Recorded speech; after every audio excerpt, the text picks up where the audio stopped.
You're listening to Ernestly Speaking, the only weekly podcast that covers friends, foes, and anything that goes. And now, for your badass host, Ernest Owens. And we're back for another episode of Ernestly Speaking with your host, Ernest Owens, myself. June has been a month, and it's weird because I kind of feel like these, last 2 weeks feel like an entire month within itself. Just observing how much shit I've been going to, and how much shit we all have been going through. This month has been a lot. I mean, a lot. It felt like May was kind of light, sorta. Kind of towards the end, it got a little heavier. But it's just been a heavy, very dense, action-packed month. Like, the summer is here, for real. And it's funny because I haven't bought so much clothes in 2 years. Like, I think during the pandemic, I kind of, got really into like loungy sportswear, that kind of trend. I wasn't wearing athletic wear or anything like that, but I definitely fell in love with like I don't know what they call them. I don't want to call them gym shorts, but like gym shorts, active wear, jogger pants, sweatpants, like really nice fit ones that are like, cute and sexy and chic. Love stuff like that. And I never was into that before the pandemic. And since then, I've really been, kind of into loungewear and cute sweatshirts and things. But now that I'm going out a lot more, I'm really like buying clothes. Like I'm really buying new pieces to my, floral print shirt collection that I've been, in love with. I've been buying, I don't even want to call them hoochie daddy shorts because we were wearing them before the cis hets got on it or the straights got on it, right? But like, I'm just been like, oh, I need to, buy a couple of new pieces since I'm going out more often than not. I think I've went out every day, maybe except Sunday. Since June. Like June has been double time. Okay, it's Black Music History Month, which is so funny because a good person on Twitter that I follow, her name is Naima Cochran. She's like been in the music industry for a long time. She's like a legend at this, and she has this Black Music Month. Well, it's Black Music Month. June is, and it's a challenge that she has that's going on for several days. But over the weekend, she had a real spicy one that had asked the question, what is the song that everyone likes that you don't like? And people have been putting out their rationale. I did not know this, and a lot of people did not like This Is How We Do It. That is an iconic song. Like, how do you not like that song? I don't know. It's a party song, but people really do not like it. I didn't realize a lot of people did not.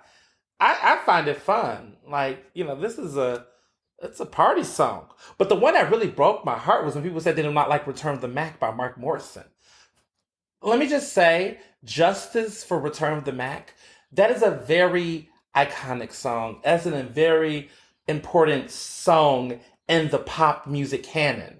Okay, this is healthy masculinity through song. This is the ultimate comeback song for any man who's been heartbroken. Before We Found Love, there was Return of the Mac. We Found Love, of course, is clearly a woman's anthem and, power ballad, which is a great song. We're talking about Rihanna's, We Found Love.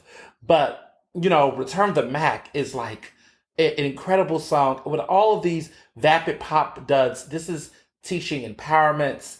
It is building confidence.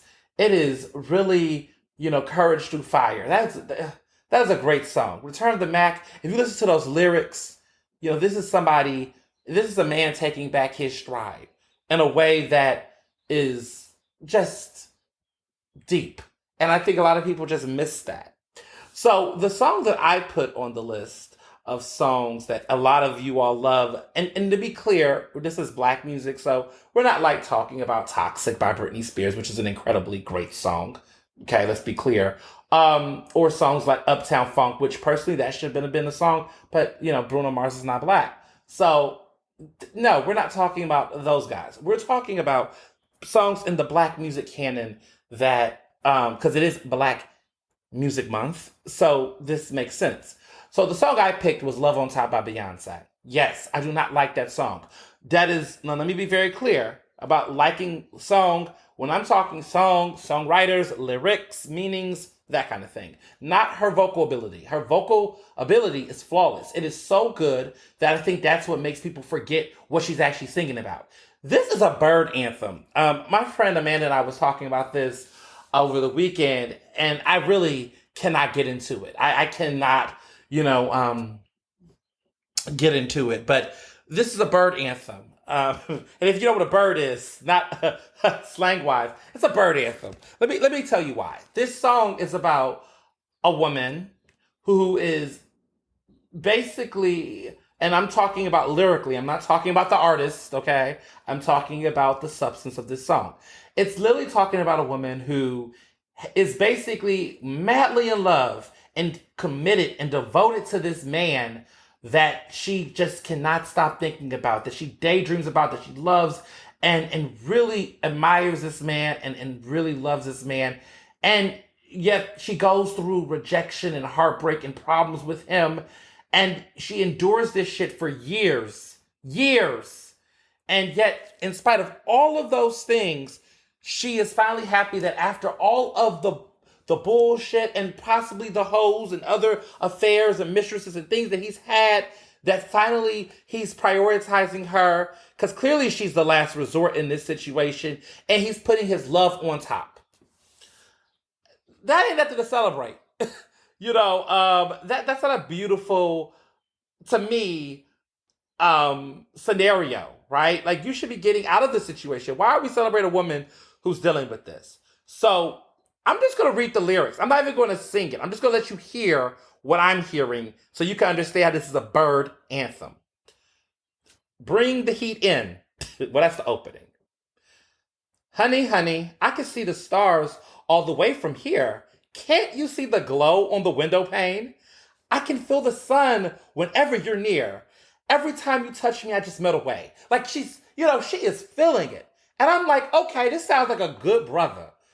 Then she continues. Now everybody asks me why I'm smiling out from ear to ear.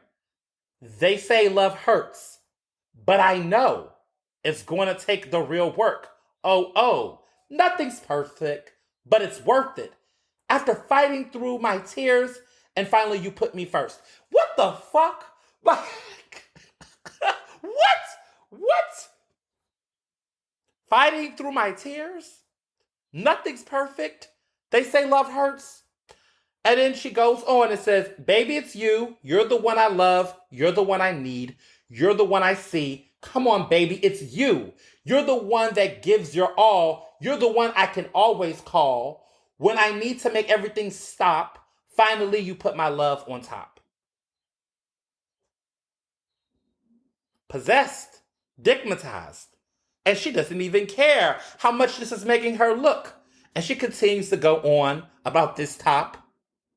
No pun intended to all of my fellow, gay men listening. Here she goes again. Baby, baby, I can hear the wind whipping past my face as we dance the night away. And boy, your lips taste like a night of champagne as I kiss you again and again and again. So she's making love. She's feeling good. And then she brings back that chorus. And, I don't know if Beyonce wrote this, but Beyonce wrote this one and Terrius Nash because they don't really have anything more than repetition. She should have Amanda Ghost write this song with her. But listen, the rest of it is just the same reiteration. But everything else, but in a long story short, that's the most of the song. The rest of it is just the repetition of everything else that was already said. Songwriting, it's a dying art. So I know someone is laughing at me right now. So that is an interesting take. But her vocals are incredible. She can sing that song. My best version of her singing that song was at the MTV Music Awards in 2011. Right after that Britney Spears tribute in which Britney did not perform when she won the Video Vanguard Award. We're not going to even talk about that, Britney fans, but we're just going to remember that little hodgepodge. That did not age well, by the way. Okay? That did not age well. especially when Britney came back years later and performed. But we know that there was conservatorship, so we understand what was going on. But still, that little celebration, like when we think about it, well, I'm not comparing her to Beyonce, but I'm just saying she should have had a full. You know what's funny? The Video Vanguard Award performance, that was like a little montage of random ass performers.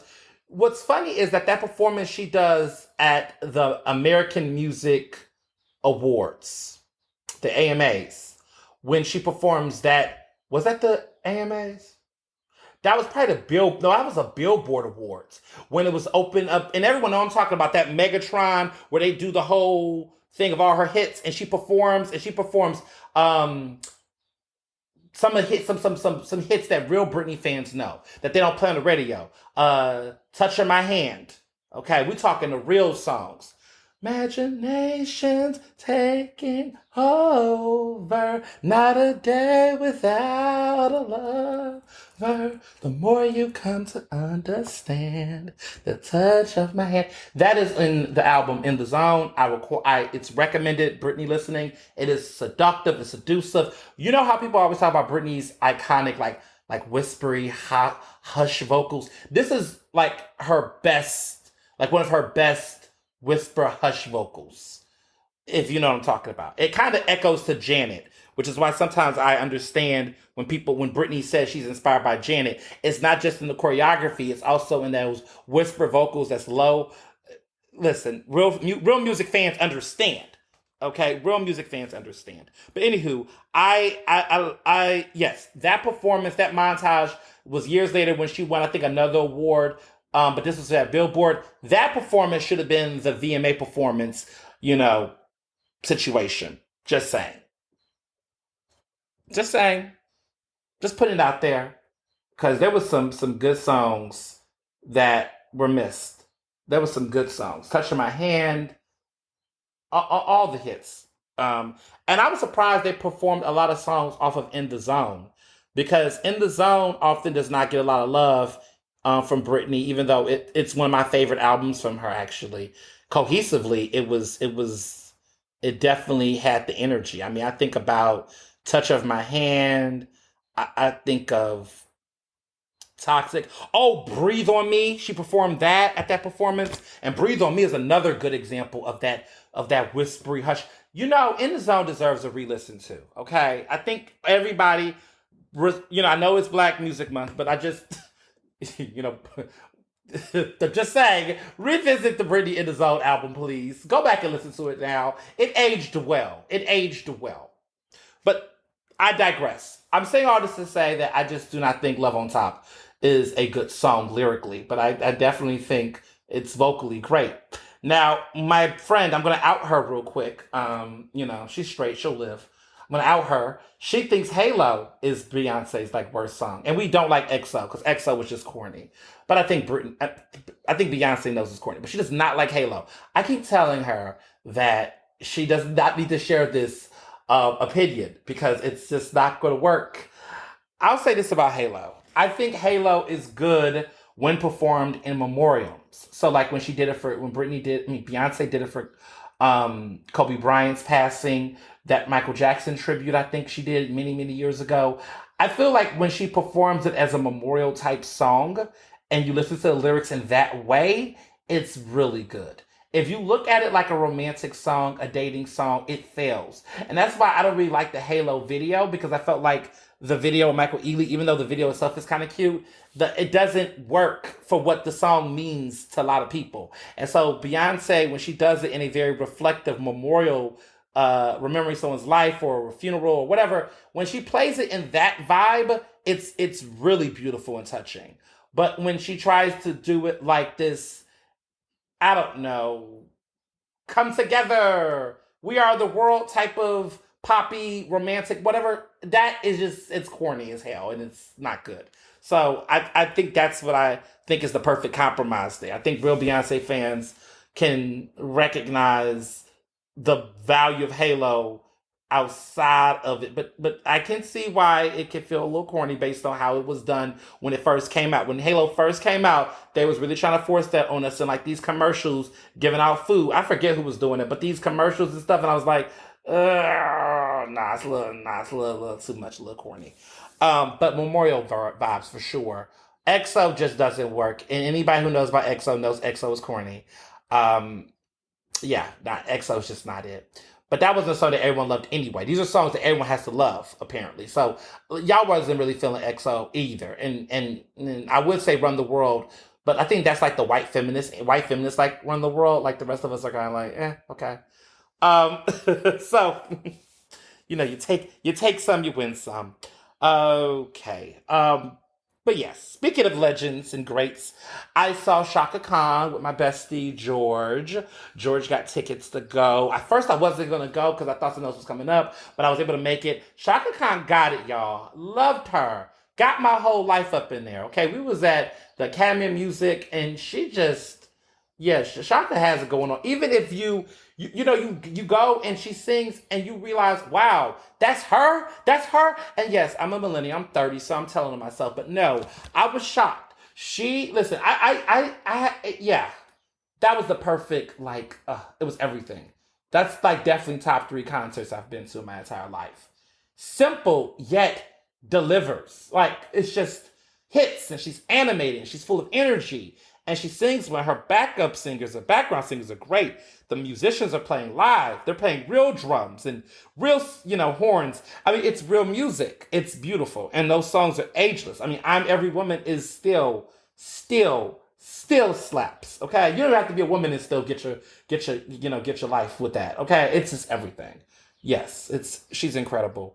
So yeah, Shaka Khan was phenomenal. Um, what else? So book book has been exciting. I got to see last week the design of my book, the font. We're in that direction. Okay, some of y'all might still be like, okay, we'll just wait till February. Whatever. I love it. The design is beautiful. I saw the design. Listen, I'm in first time author mode, so I'm feeling all the feels. The font for the book is so beautiful. The inside, the size. Because let me say something. Like every detail matters to me. Like I'm all into the details. I told them this. My publicists, everybody know. I said, listen, I want to see everything. Okay, I'm like your favorite artist that like look at all the details of a music video. I'm in it to win it. So I'm looking at everything: the font size, the graphics it's used for the book, everything. And I'm telling you, it's delivering. It's snapping. It's hitting. I'm into it. I'm here for it. And told you I was gonna give y'all updates, even updates that might not even make sense. So, yeah, summer social. I've been out a lot this damn week, and some of you have saw me out this weekend and stopped by and said hello. So I'm telling you here, hi, hello. Thanks for listening to the podcast. It's great to like go out and see fans and listeners and in person because that's like what I do. And I don't really like to tell where I'm going in advance. Even though sometimes I do, and people do come up and say, "Oh, I didn't even know we were going to be here." I'm like, "You so knew we were going to be here." So I try not to, but then sometimes I'm like, there's big stuff, so I'm like, yeah. Like I didn't go to a Doom Day this weekend. Like I just cannot go to everything. All this pandemic stuff going on. I mean, people are getting it again. And what I'm finding through my inquiry is that some of y'all did not get boosters.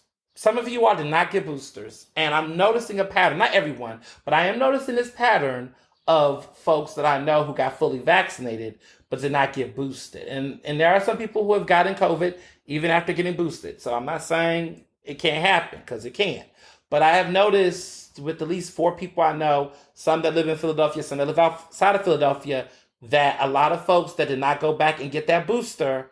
And some of these people are people who were stubborn to get the first round of vaccination. So I knew, and there was a little bit of fear and concern for folks that I really know close to me, not in my friend circle, but family, other folks, like some of these people that were already reluctant to get vaxxed if they were going to go back and get their boosters. And there's some people like technically, if you're over the age of 50 or you are immunocompromised, you need to be getting your second booster at this point. I decided personally, and I was able to, myself and Mr. Johnson, we just got another booster. Not because we're, necessarily had to super get one, but it has been over 4 months since we got our booster to begin with. It's been over 6 months actually. And just personally, I just was like, if someone will offer it. And it doesn't. It's no harm. I'm not trying to force people to get a second booster if you don't have to, if you don't want to, whatever. I'm just saying if you want to be extra cautious and you can, and your healthcare provider will let you or whatever, I would say get it. Personally, not a doctor. Again, I'm not telling you to get one as a doctor. I'm telling my personal opinion. This is my opinion. You can agree or not agree. It is what it is. But I'm about to go to Vegas in August. I'm, going to New York for a trip next month. I'm going out. I'm going out with seeing you all at these events, and I'm seeing too many people get it. And I'm just kind of like, yeah, it don't hurt to just go get a second dose. There's been gaps in between. The science is there. There's really like minimal harm or major risk or anything like that if you go back and get a second boost. But I just feel like with everything going on this summer and hearing about these cases and just seeing too many people around me, just getting caught up, I'm just like, yeah, let me go ahead and just, get that second boost, which I did. And, I feel a lot at ease because I feel like now it doesn't hurt. I don't know. It felt faster this time getting the second one compared to in the past. I felt like in the past, it just felt like it was a process, but this one was just a bing and I was just out of there. So tell your folks, you got family members, folks over 50, other people who just feel like needs to do it or whatever. Encourage people to get those boosters, y'all, in my opinion, because I'm looking at these cases and it used to be that folks who were not boosted, that were not vaccinated at all were the ones. But I'm noticing the wane of it all. Like the people, that those who haven't, there's a waneness in this. Just go ahead and get it because the stuff I'm looking at right now, the things I'm reading, and let me say this, as a journalist, there are things that I get tons of press releases. I get information and insight wires from government agencies, health practitioners, all this kind of stuff. And so when I say the stuff I get, it's a lot of times as press releases, information reports that I can choose to make a story out of or just read to know. And so I read a lot of stuff. A lot of stuff that I don't have the capacity or time to cover. I will try to embed or put out either through a tweet, this podcast, my just general social media in general, to still spread awareness. Because there's so much stuff I would love to talk about and write about in depth, but I'm only one person, right? And so what I try to do is find ways to just spread the awareness, whether it's a retweet or reshare or something like that. Because I do feel like knowledge is power. And that's, if you see a lot of your favorite journalists that do that sometimes, it's not that we aren't interested in the story or we can't do it ourselves. It's that, no, we really can't do it ourselves. We really don't have the time. So we'll share other people. I like to follow different health experts that I know are certified or verified and got their shit together, and I retweet them. So if you follow me on Twitter, you might see me retweet certain Black health professionals and others, or lawyers or legal experts and things that I know that to be true, and stuff that I can't dabble in. And sometimes people get frustrated, like, damn, I wish you could cover this. Listen, I wish I could cover that shit too. I can only do so many things, right? Unfortunately, there's music artists like y'all faves that just keep trolling y'all about albums that they have yet to release and dropping fashion lines. Some people over here listen to this podcast, like Amanda, some other people that might be listening right now know who I'm talking about, but I'm not going to throw those shots. I'm just going to save that for later in the podcast. But I'm just saying, though, So, like I said, if you can, get boosted. If you can't get a second boost, do what you can. But just really, it's time to get vigilant, okay? Some of y'all done slipped on washing your hands. Somebody tried to, somebody like sneezed the other day and just was like trying to dap me up. I'm like, are you kidding me? It's still a pandemic, okay? So, rather than be shady, I got some hand sanitizer, out of my bag and gave myself some hand sanitizer and did it to my hands first. Then I was like, you want some? And then they were like, sure. Because let me tell you something. Anytime someone offers you hand sanitizer and you have not just applied it to your hands, you're going to accept that hand sanitizer. Read the non-verbal cues, okay? Yes, I'm all about that life, okay? Because we got to be doing something. So I've been out and about. Philly Mag has Summer Social, which I caught a couple of people at. My girl Laura was there. I went with Sharon. Of course, Mr. Johnson came. It was a good old time. Good old time. I love that Philly Mag is having a lot of these bigger in-person events, and people are being smart and being vaxxed and whatever on the protocols. Best of Philly Soiree is going to be the first week of August. I will not be there. So if you're coming to Best of Philly and you're like, oh my God, I know Ernest is going to be there, I will not. I'll be in Las Vegas for the NABJ convention. I am saddened by this news too.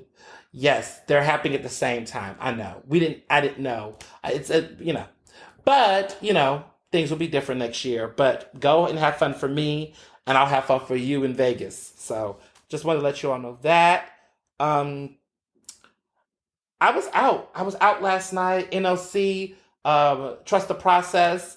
I'm an NLC alum. That's New Leaders Council in Philadelphia. I was class of 19, but the class of 2020, 2021, 2022 had their final, big old fundraiser events where I came out and supported my friends. George, of course, was one of the alumni this year's class, graduating class. Saw a couple of cool, listeners and folks like Nick and some others. Nick Henderson was there. He's also NLC alum, so we're all in the same, mix of folks over there. But they're a nice nonprofit, nonpartisan group that really is very inclusive and very progressive and want to inspire good thought leaders across the region in various fields, including journalists like myself, but also people who do corporate, academia, law, social work, and other groups. So NOC's interesting. If you want to be a part of that fellowship or at least apply, go to NOC Philly. There's a new opening class. They're looking for their new batch of class. If you're a professional in the city that's looking at, build your talent and network and really grow yourself and you're emerging, you're new leader, apply, check it out. They're looking for different groups, different backgrounds, different age groups and stuff. Just check it out and see if it's a good fit and apply. And if they actually who referred you, say I did. But yeah, give it a good shot. Give it a shot. And it's free. Okay. It does not cost anything to be a part of it. I have to add that what makes NLC great, the fundraisers that we do, is that we we want to make it accessible. So that's what we do. The fellowship is like once a month, for like 4 months or 5 or 6 months, I think it is. But it's like it's like a weekend, 1 weekend a month for like 4 or 5 consecutive weekends, starting in January till May. So that's 5. And you just get to be a part of a cohort of other people around the city that's doing some incredible things. People you don't even know. And I love it because there's a lot of people I didn't know. There's a lot of people that got to know me, which was, my class was fun because a lot of great people did some good stuff in that class. But so many people that you probably know already is a part of NOC and don't even know. Andre Carroll, myself, Kellen White, my good bestie Sharon, my friend Lauren. Oh my goodness, so many people. George, all of us are alumni. Tahid, my friend Tahid. A lot of people. And you'll be surprised. So give it a shot. Don't think, listen, they take different people at different levels. Don't think you have to be like the most top of the top of the top of the list, like got it all going for yourself person. You could be someone that's trying to figure it out or you're changing industries. But I can't speak enough how much of a good experience, a good network it is to meet some really good folks doing some good things and how they continue to support each other even after. Like, for example, council member Isaiah Thomas, he was a part of NOC many years ago. Now he's a city council person. So it's just never know how people are going to end up or turn out, including myself. Like I know some people were like, well, by 2019 I was hot, but I've gotten hotter since, clearly. So it's just great to have those relationships and those connections. So yeah, that was a great event. What else? What else in life updates? So this is sad news, and it was very sad. Trudy Haynes, which was the first like black anchor in Philadelphia, like broadcaster, reporter on TV back in the day, like back in the day. Okay, this is a legend. Trudy Haynes passed away at 95. She was a longtime member of PABJ, which is the organization I'm the president of currently. And she's, a legend. And you've probably heard about her or saw, my posts on Instagram and people sharing on Twitter. But she passed away from natural causes. She lived a long life. And it was sudden because she was very active in the Philadelphia Association of Black Journalists, and a lot of people knew her, and she was very much missed and loved. So it was, it was a bittersweet, week to be. So, yeah. Also, updates, because so many of y'all have hit me up about my moving situation and living. Good news, but we're still tentative. I have Well, because it's myself and Mr. Johnson, because I have to emphasize this. We found a new place that we're really interested in and we're looking into, that really has our name on it, that's in University City, that has the 2 bedrooms and 2 bathrooms, because Mr. Johnson wants 2 bathrooms. He's very big on this 2 bathrooms. He wants 2 bathrooms. He wants a bathroom for the guests and he wants a bathroom for us. And this new place that we found, because last week's episode, for those who don't remember, was a hot mess talking about the bullshit that we dealt with OCF Realty and the bullshit that happened in there. But in this situation, everything's looking pretty good. You know how you say yes to the dress? I'm really feeling this place, this property. So it's in University City. It's closer to Penn in the Drexel area. Mr. Johnson loves it because it's closer to his job, and I like it because it's not a big old apartment complex and none of that stuff. This is our own piece of land and space, and it's in a nice, cute, quiet, cozy area. It's real chill. I'm really, really, really like it. And what we loved about it the most was that we have literally two like spacious rooms. One that I'm going to turn into an office and studio for the podcast. Also, a creative studio for Mr. Johnson's virtual bartending. But also, it's enough space that we're going to put a bed in there for our guests and people who are out of towners who are coming through. So, yes, Abel, you have a home. And Amanda, if you decide not to stay in Philly after this summer, I guess there's space for you too. But yes, but it's nice. It's a nice space. I want her to stay in Philly, but I know she's probably gonna go off to DC. But when she comes back, there's a space for her too. So my move-in is September 1st. So that's so it's gonna be the kickoff of fall. So summer in this last joint for 5 consecutive years. I've been loyal. I put my love on top. After all these years, and that's what I'm saying. That's why Love on Top can't be a good song, because the way I feel about living where I've been living for 5 consecutive years, it feels like Love on Top. But now finally I'm putting myself somewhere on top. So yeah, we're excited. What we loved about this place specifically was that the bathroom was connected to the bedroom in a way that it was like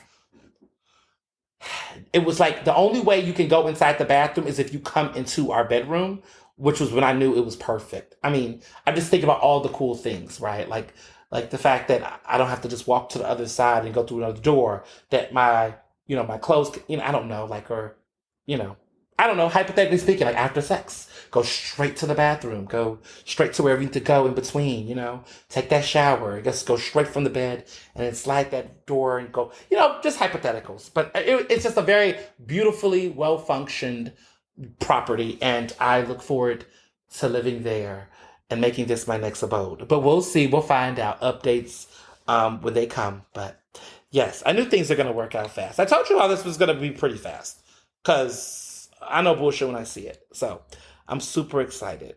So let's get into it. This month is Pride Month, and it's the fifth anniversary of the black and brown Philadelphia Pride flag, which I helped inspire. Last year I did a whole episode about that history. This week was just hitting me because I was like, wow, it's been 5 years since the activism and the advocacy and the journalism and everything. Facebook is so messy because they want you to know so bad when these memories come on your timeline. I'm like, damn, yeah, I remember that, and the pictures and how I felt that day.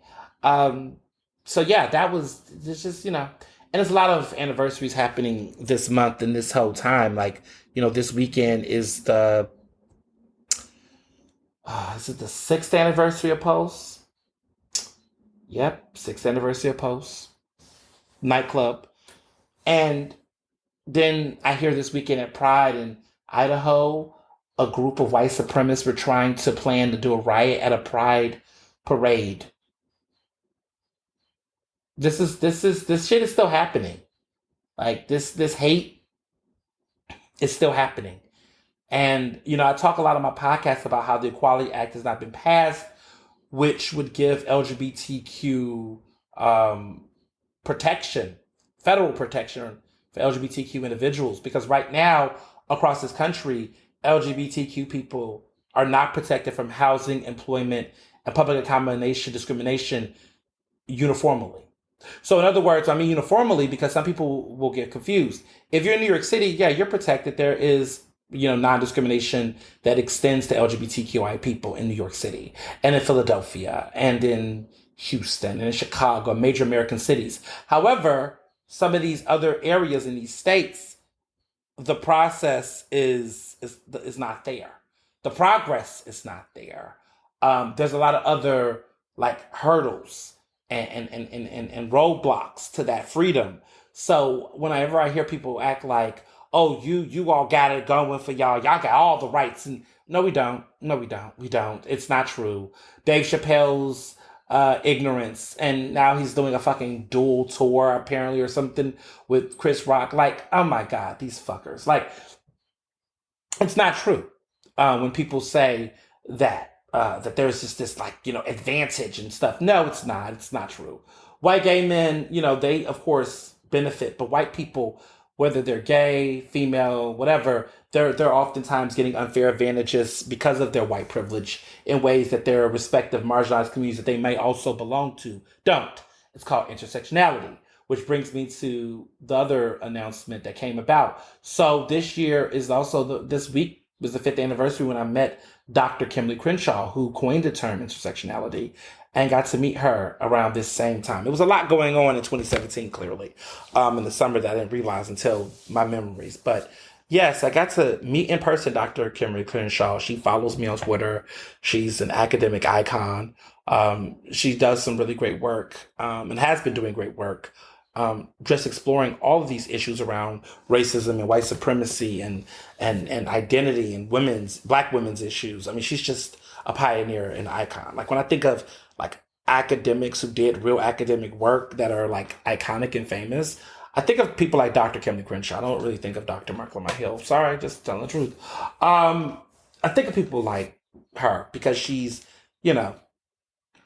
like she actually does academia. Like she didn't just get a doctorate and just like do other things and go on reality shows and stuff. She actually, this is what she's focused on. Like she's invested in this work and she's inspired so many other people, including myself, to implement a lot of her studies and her ideas and her thoughts and inspire our work that we do.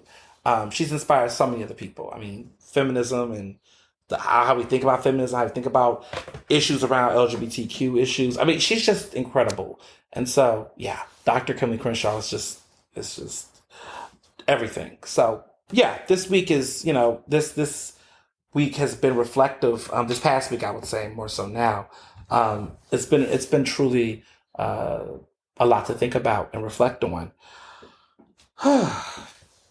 But the fight still goes on. And that's what I tell people is that, and when people keep using this term, their ally or an accomplice, I have to remind folks that like it's not just whenever I hear people say things like, and it just annoys me personally, like, oh, love is love. Date who you date. What y'all do in the bedroom ain't my business. That's cool. That's true. But it's just not about sex. It's not just about sex. I mean, sexuality, right? There is a lot of ideas around masculinity and sexuality. So yes, in that regard, yes, it is.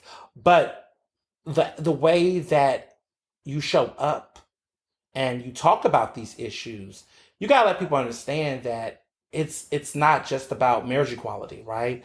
Yes, the Supreme Court legalized, same gender love marriage. That happened in 2015, so that was like 7 years ago.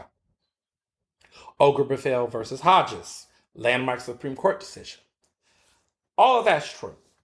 But still, that dealt around marriage.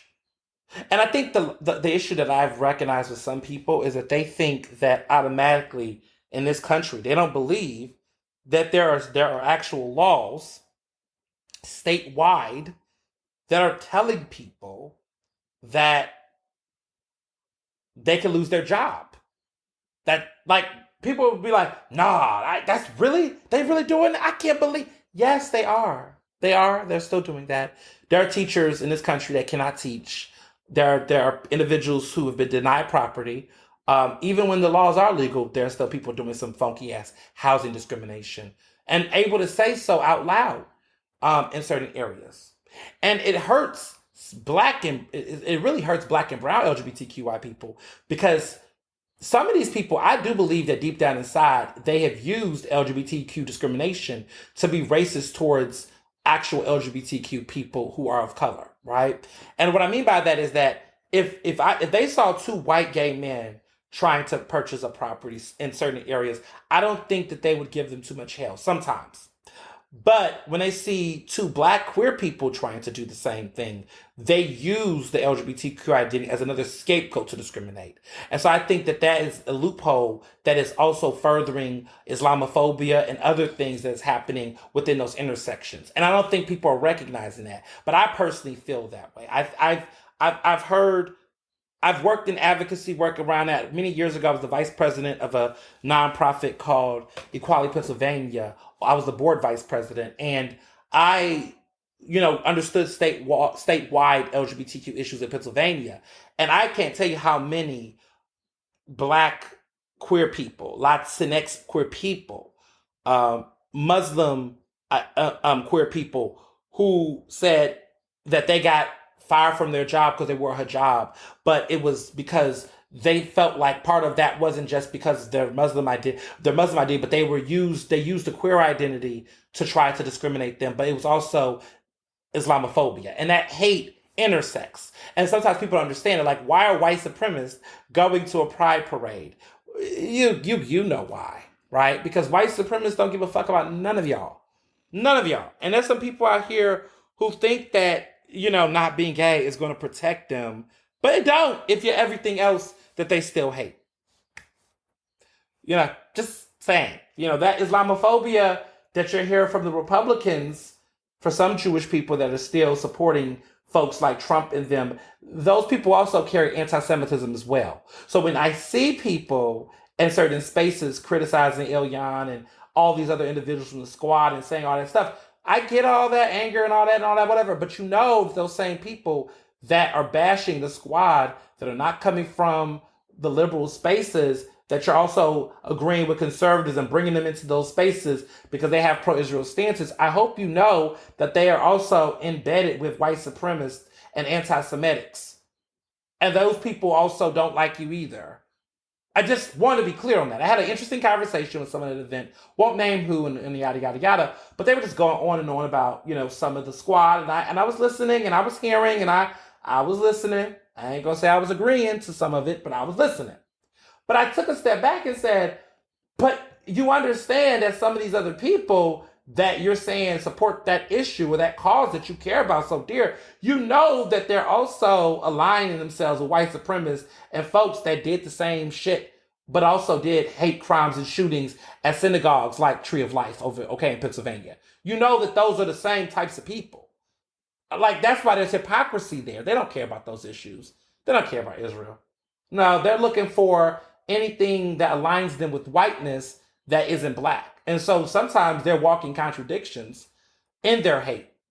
And it's important to understand that because sometimes that conversation is not being had.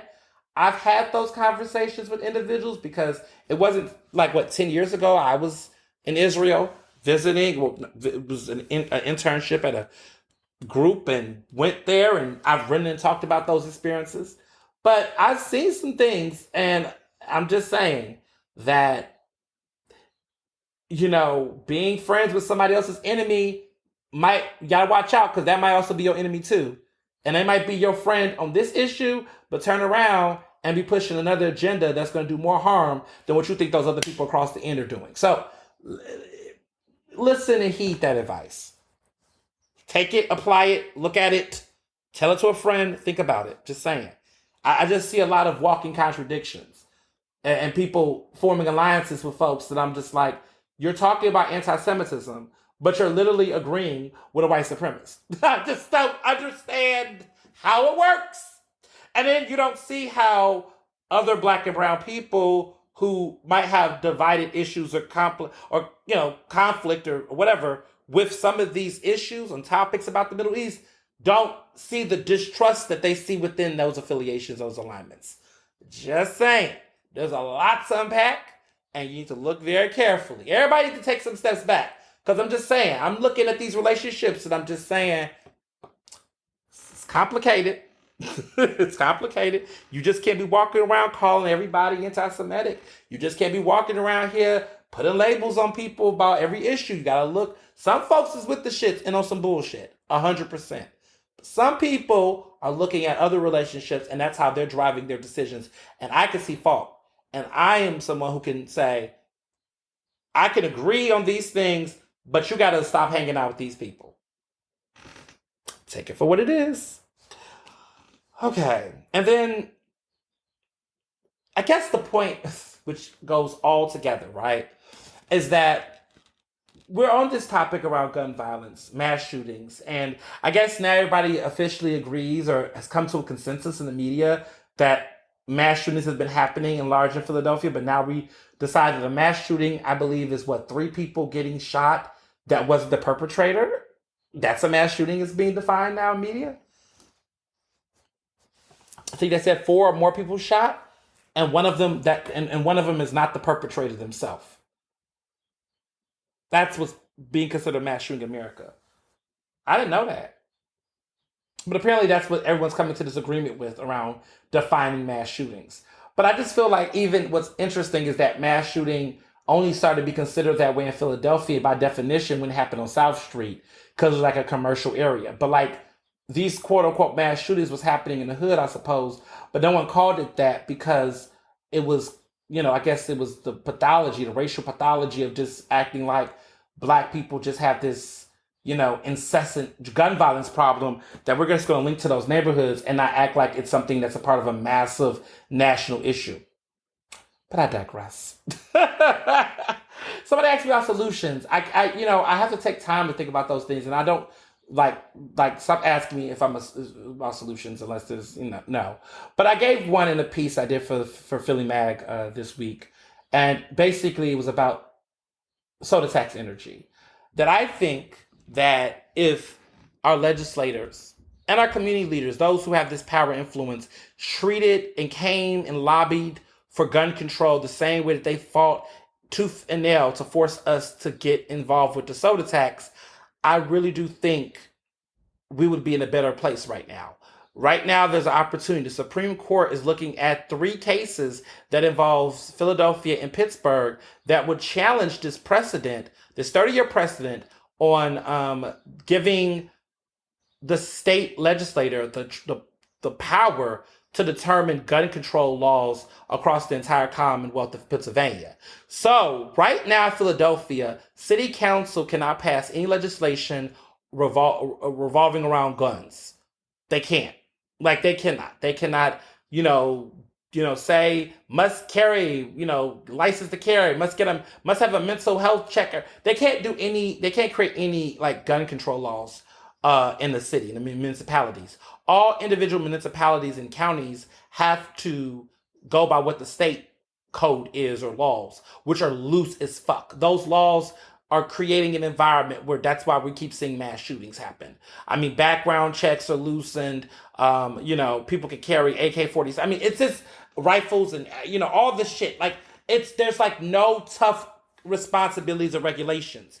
The state has the power. So right now, the Supreme Court can look at these 3 major cases that involves questions around that policy, and they could possibly reverse this 30-year precedent. And right now we have a Democratic majority on the Supreme Court. Y'all, and I'm talking about the Pennsylvania Supreme Court. I'm not talking about the United States Supreme Court. I'm talking about our state Supreme Court right now are looking at 3 cases that can change everything. I really believe that we are not going to be able to address this gun violence shit until we have some policies in place. I don't think it's going to solve everything, but I definitely think it can create some immediate checkpoints and some gridlock to stop some of this shit. There are people right now who have access to guns, can get guns that they shouldn't be able to. And there are laws that are allowing certain people to get access to guns that should not have guns. Okay? Period.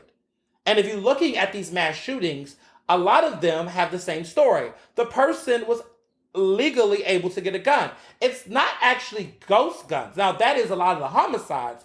Ghost guns are a problem. But when you're talking about these mass shootings that have happened across the country, most of these situations are dealing with individuals who actually had a license to get a gun, had every business having a gun, and they chose to do some dumb shit. So when the NRA keeps talking about bad people with guns, well, are you saying that people who are able to legally get a gun are bad? And if those said people are bad, then are the laws in which are allowing them to get them are faulty and fucked up? But aren't you lobbying your legislators to allow these bad people to get these guns? Because technically, they're good people with the guns because they are legally able to get a gun, but they're doing bad things. Make it make sense. So, we're talking about background checks. We're talking about there are people who have some fucked up records that are able to get guns that should not get guns. And so it's hard to penalize some of these people, or there are incidents where once they do the crime, then they're in trouble, but then they go through the system and they get to go back out and then they get to get guns again. And then everyone wants to blame the DA, but that's not a DA's issue solely. That's the law. So you can't keep getting upset at the policies that be. Everybody want to do harsher punishment for the people who do these shootings, but they don't want to do harsher laws to stop the gun access for these criminals. I just don't get the logic. So this is why I cannot with the system, because the hypocrisy and the politics that happen oftentimes do not align with the desired outcomes that people say they want. I love this podcast. I love doing this podcast because these are the moments when I'm like, go tell a friend this. What I'm saying, take notes and tell your friends this when you are debating at dinner and at lunch or a happy hour with idiots. This is the stuff I want you to say to them and hopefully get something in their ear. And hopefully they're lawyers and pretentious assholes that can, wake up and change the law because it can happen. How do I know? Because I was a part of change in Philadelphia. Let me say this because this is how we get to getting gun control possibly in Philadelphia. So 5 years ago, right, when I was talking about the LGBTQ pride flag and that law, the work that I did as a journalist covering that, the work of the Black and Brown Workers Cooperative, one of the co-founders is Abdul Ali Muhammad, and other individuals who was a part of that movement, Black, non-binary, queer, trans, they were a part of this movement because we saw commercial properties, we saw these neighborhood bars racially discriminating against people that look like us in spaces that were supposed to be for us, that we envisioned or thought were. And what we found out through all of the direct actions is that how we got attention on that was by putting media attention and pressure on it, but also seeing these activists do direct actions. They were going into these restaurants, they was disrupting and letting these people know that this was a priority. Because nobody gave a fuck about queer people, black queer people, black pause, queer people, trans people. They didn't give a fuck about us. They didn't give a fuck about this community. They did not care. No one was covering this shit before I started to really get serious in Philadelphia about it as a black queer journalist. So this work, the work of media, the work of these activists that disrupt this space, that did not need to have all of these organizations and letters. Okay, they did online petitions. They did, direct actions. They shamed and called out these politicians. And then we had a breakthrough. And that breakthrough was that there's a law in the Fair Practices Ordinance that have tougher consequences for commercial properties, right, that discriminate people. And it was not just on sexual orientation, because our Fair Practices Ordinance, which is basically the code of conduct, I would say, the government's code of conduct in Philadelphia that prohibits discrimination for black, women, people of color, everybody, right? That law, that ordinance, right, that governs our, moral fiber around discrimination, right? The consequences before the activism is that a lot of these individuals could get a slap on the wrist. That was it. They would get a little fine. They might have to do a training. Councilmember Derek Green, had enacted in law that any of these businesses that do this and continue to do this could face the risk of losing their commercial license, their actual license to practice in the city. That was not there before all this. And so that scared these businesses into action, right? It scared the fuck out of them because they knew that they could lose their commercial license. They could lose their license to do work in this city, to do business in this city if they were found doing these things. Because before then it was just fines and slaps on the wrists. And that's what changed that. But the way that we got to that legislation getting passed, and let's be clear, that was for everybody. That wasn't just for the LGBTQ community. That was for everybody because we was facing racial discrimination. Black queer people in those spaces, we was not facing sexual orientation discrimination. And so to all those legislators in the community, y'all know who the fuck y'all are, who did not advocate in solidarity with us, did not speak about that issue because y'all thought it was a gay issue or y'all just was homophobic and y'all just didn't steer away. Fuck y'all. Because what you didn't realize was that was actually protecting all of us, okay? And all of us meaning black and brown people, women and others who are experiencing not just this stuff in the neighborhood, but experiencing this shit in the center city and Northern Liberties and other places that, I hear stories about. That ordinance and that update to those laws is because of the work of black and brown LGBTQI people. That is what power looks like. That was community people. Okay, nobody was out here having to end the ACLU or the NAACP. None of those organizations were in this fight. This was just community members who was sick and tired of being sick and tired. And so I say that I've seen change happen when people get up and they fight and they do it fearlessly. I'm not seeing that with this issue around gun violence in Philadelphia. I'm seeing controlled rallies. I'm not seeing direct actions. I've seen only one person, do a hunger strike, but I don't see y'all getting up in these people's faces civilly because we don't condone violence. No, I didn't say violence because let me be very clear that those protests that happened, those were peaceful protests. What's funny is that no one got arrested for those direct actions. No one got arrested, even though maybe this was before Daniel Outlaw, so we didn't get tear gassed. But we went out there and we practiced our First Amendment rights. I did as a member of a free press to cover it. They did by assembly, right? You all need to go and peacefully disrupt. You need to. I'm not calling for insurrection. That's for those crazy white supremacists. We're not talking insurrections. We're talking go into these spaces and let these people have it in the most civil, nonviolent way. Go. Be loud. Make them uncomfortable. Go to an award show and stand up and call out these issues when these elected officials are up there talking bullshit. Go to those press conferences and call them out for lying. Demand a plan and demand them to lobby and put pressure on the Supreme Court of Pennsylvania. Because when they were pushing us to vote for those black folks in the Supreme Court, or they were asking for all of these judges' races, right? Put that pressure on them. Demand it when they were saying, we got to elect this person, we got to vote for this person. Call them out to the carpet, make them uncomfortable, make this issue not die. Too many people have died. Too much blood has been shed. I've already called for the mayor's resignation. I speak out often, right? But it can't just be myself. It can't be the same people we see. Really get into a mindset that you cannot be okay with this. If you're not okay with this, show it. Because that's how 5 years ago and 6 years ago, black and brown queer people felt in the neighborhood. They were sick of it. And I remember all those residents looking out their windows at those marches and those protests, but they were so sick of it because they were out there every week for nearly 2 years out in those streets and they got shit done. And they didn't have to punch anybody. They didn't have to slap anybody. They didn't have to spit on anybody. They didn't have to do any of that. They didn't have to tear gas anybody. Okay? And they got shit done. And had they not did that, these bars would think they can just sit up every day and discriminate people and I think they're going to get a consequence. Now there's a law in place.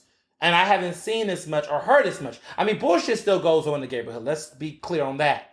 But I haven't seen or heard as much. I don't really go to the neighborhood that often myself, but now there's a black owned bar. I don't go to Level Up. It's not my thing. I'm really not a neighborhood club girl myself.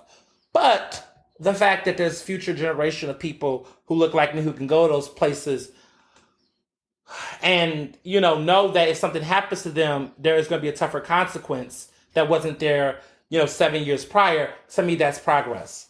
So you're talking to somebody who has seen the city change laws, have been a part of that, and can see it happen. And it can happen with gun control in Philadelphia. It can happen across this country. But people have to get a little bit more confrontational, a little bit more uncomfortable, and get out of their cells and out of their skin, because you got to do it for these kids. Too many of these kids are dying, too much bloodshed in these streets, and there has to be a legislative response. It cannot just be done by the most vulnerable people. I know a lot of people are like, fuck the government, we could do our own stuff. Yeah. But they're here, and my taxpayers' dollars is going to them. So I'm going to do what I got to do in my community, but I also need for these people to do something too.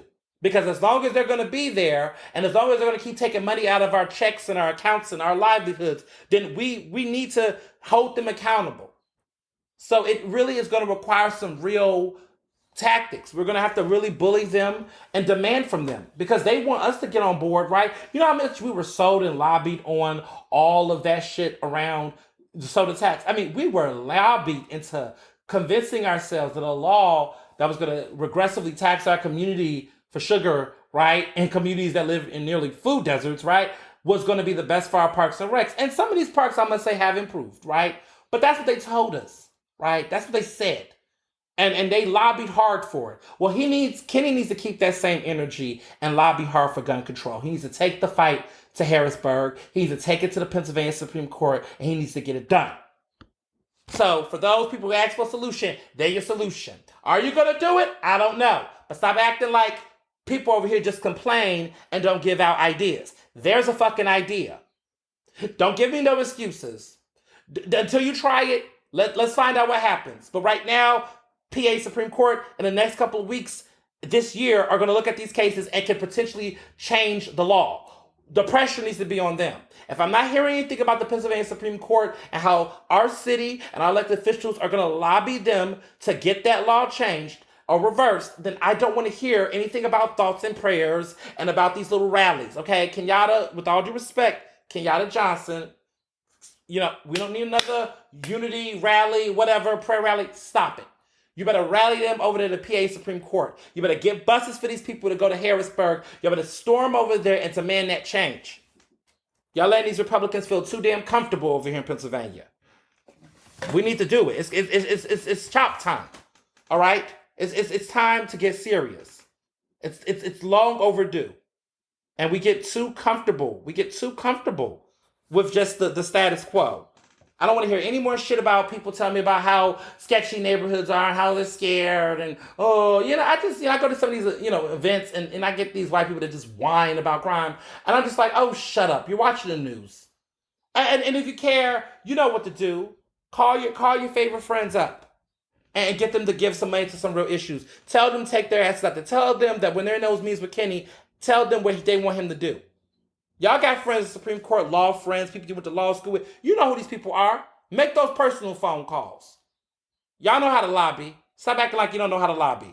Y'all know how to lobby. Okay? There. Solutions. Speaking of non-solutions, Lil Nas X versus BET. Let me tell you something. I have gotten so much media, press, around, people have been asking me to share my thoughts. I guess as a distinguished known black queer man, call Ernest. I'm okay with that. Lil Nas X is beefing with BET. BET Awards are this month. Pride Month, as always. Remember when Queen Latifah last year said, Happy Pride Month? Anyway. So it's a lot going on over there. I guess Queen Latifah, there has been publishings of Queen Latifah being with her partner. I mean, I think we all know she's gay, I think. Can we say it? Has she said it? I mean, it's kind of been published like it is. Like folks know. It's just maybe it doesn't matter. I don't know. Anywho, Lil Nas X is beefing with BT. I thought they had the gayest BT Awards last year. I mean, MJ Rodriguez was there, Queen Latifah. I'm sorry, Florian slipped, but she had got the, I think humanitarian award, lifetime achievement, icon. Lil Nas X performed. It was a juicy, spicy performance that got the girls mad or the straights mad. Um, but anyway, that album Montero, right? That the songs he had two number one hits. Um, did all that great work. All that. The three songs of his songs were in the top 10 on Billboard at one point. I mean, he's a beast, right? Well, he got snubbed completely from the BET Awards. No nominations at all. Doja Cat, meanwhile, got a six. Overrated. Jack Harlow got one. And the reason why people were shocked is because like Jack Harlow career took off when he did Industry Baby with Lil Nas X. And there was always this whole narrative, which is I'm finding to be not true, that Jack Harlow wants to act like black women were the reason why his career has soared and he has this legion of black women fans that's just there. I was hearing that and I don't think that myth. I think that's a myth. I think that is something where there was a small subset of young black girls who, I guess, fawned over him on Twitter, and he's acting like that's been the fuel driving success of his career. I don't believe that. I think Lil Nas X has done more for him to advance his career, giving him his first number one song. Before it, of course, First Class or World Class, what the fuck that song is called. I don't listen to his music. Took off. But there's just this narrative that black women were the reason why Jack Harlow took off because they think he's attractive. Again, I don't see it. I don't see any of it. I don't see it. But like that all being said, like, are we gonna ignore the fact that like Jack Harlow hasn't really been that much of a black women's advocate? I mean, the baby, the way he talked about the Meg Thee Stallion situation, are we gonna forget? But black women, yes, supported him, yes. Bullshit. It's not that serious. I know a couple of them on Twitter. I've seen a couple of black women fawn over him, but I don't think it was in mass in a way that they have it over other white men in music. I think there's more I think there's more black women who are like attracted to what are those brothers? Noel Schwartz. I can't even pronounce those last names. Hillenbecker. Y'all know what I'm talking about. Girls know. Women know. These two guys who were like, I guess, they're brothers. They're in superhero movies. They're white. They look okay. I'm not really attracted. I'm not my type. No homo. They're not my type, but they're straight. But they're like white guys. But they're like action hero. They're in action hero films and stuff. And like, I think one of the brothers was in like Sarsgaard, maybe. Yeah, Sarsgaard or whatever. Whatever. Anyway, I know a lot of black women who think they're cute and talk about those brothers all the time. Like, I know a bunch of black women who think they're cute. More so than Jack Harlow. But this Jack Harlow thing, people are just, ugh. And then, it's a sad state in music journalism because now it's a lot of these, like, wannabe blogger types that, like, are super fans of these artists that are not doing honest profiles of them. Like, they're fans of them and they're like super groupie fans and they're calling themselves journalists and they're writing these profiles about these people. And I'm like, do you actually like know who they are? Are you really in tap with the culture? Or are you just a fan that's looking for your opportunity to interview them so you can get your own picture? Look, we could cut this real short. You just buy a VIP ticket. Somebody buy this groupie a VIP ticket so she can get her selfie without fucking up journalism. I'm not talking about anybody in particular. I'm just saying I've noticed that there is a group of people call themselves music journalists that really just like people or just super fans that's hiding under the mask of media so they can get the advanced copies of albums and get access to concerts and music festivals so they can start fucking their head. I mean, that's just a thing. Not naming names, not calling. I'm just saying there are people who are like that. And every industry has that, okay? I'm not just talking about, we're talking about the word industry, baby. There's a lot of people that's doing stuff like that. And there's nothing wrong with being a fan of people's music. I'm fans of folks' music and stuff. But at the same time, like, check yourself. There's a lot of people that's not checking themselves. So, yeah, I don't buy the Jack Harlow stuff. But anyway, Jack Harlow got that nomination at BET Awards, but there's none for him. There's none for Billy Porter. There's none for MJ Rodriguez, who just won a Golden Globe for Best Lead Actress in a Drama for the last season of Pose. Right? There's just a lot of weird stuff. Meanwhile, these artists are getting Grammy nominations and nominations for the Emmys and winning Emmys and other Golden Globes and shit. but we can't get no BT love. Fuck BT. Yes, that I've written for BT. I have gotten paid by BT. I've gone to a BT award show. I've had some moments, but this is bullshit. And now they're claiming that they have this special academy of people. I think they said 500 composed of bloggers, influencers, journalists, and writers and music experts. Bullshit. You mean to tell me you have all of them and Lil Nas X gonna get a nomination? Bullshit.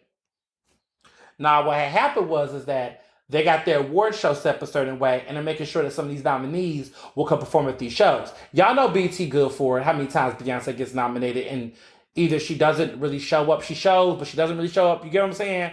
Like it's kind of like weird, but like it's just the star fucking. Like Lil Nas X was hot last year. They had to have him. I mean, it would have been blasphemous for him not to perform last year. But as far as nominating him and having him at the award show, they don't need him to come back again. And that was the excuse because had he been nominated, I mean, could there have been an opportunity for him to perform? I just think it's just weird. He literally won the VMA for Video of the Year for Montero Call Me By Your Name last year. Okay? Like he won the Video of the Year. Okay? There's not that many black artists who can say that. Beyonce's won twice. Rihanna has won twice. Kendrick Lamar has won once. Any other black artists I'm forgetting?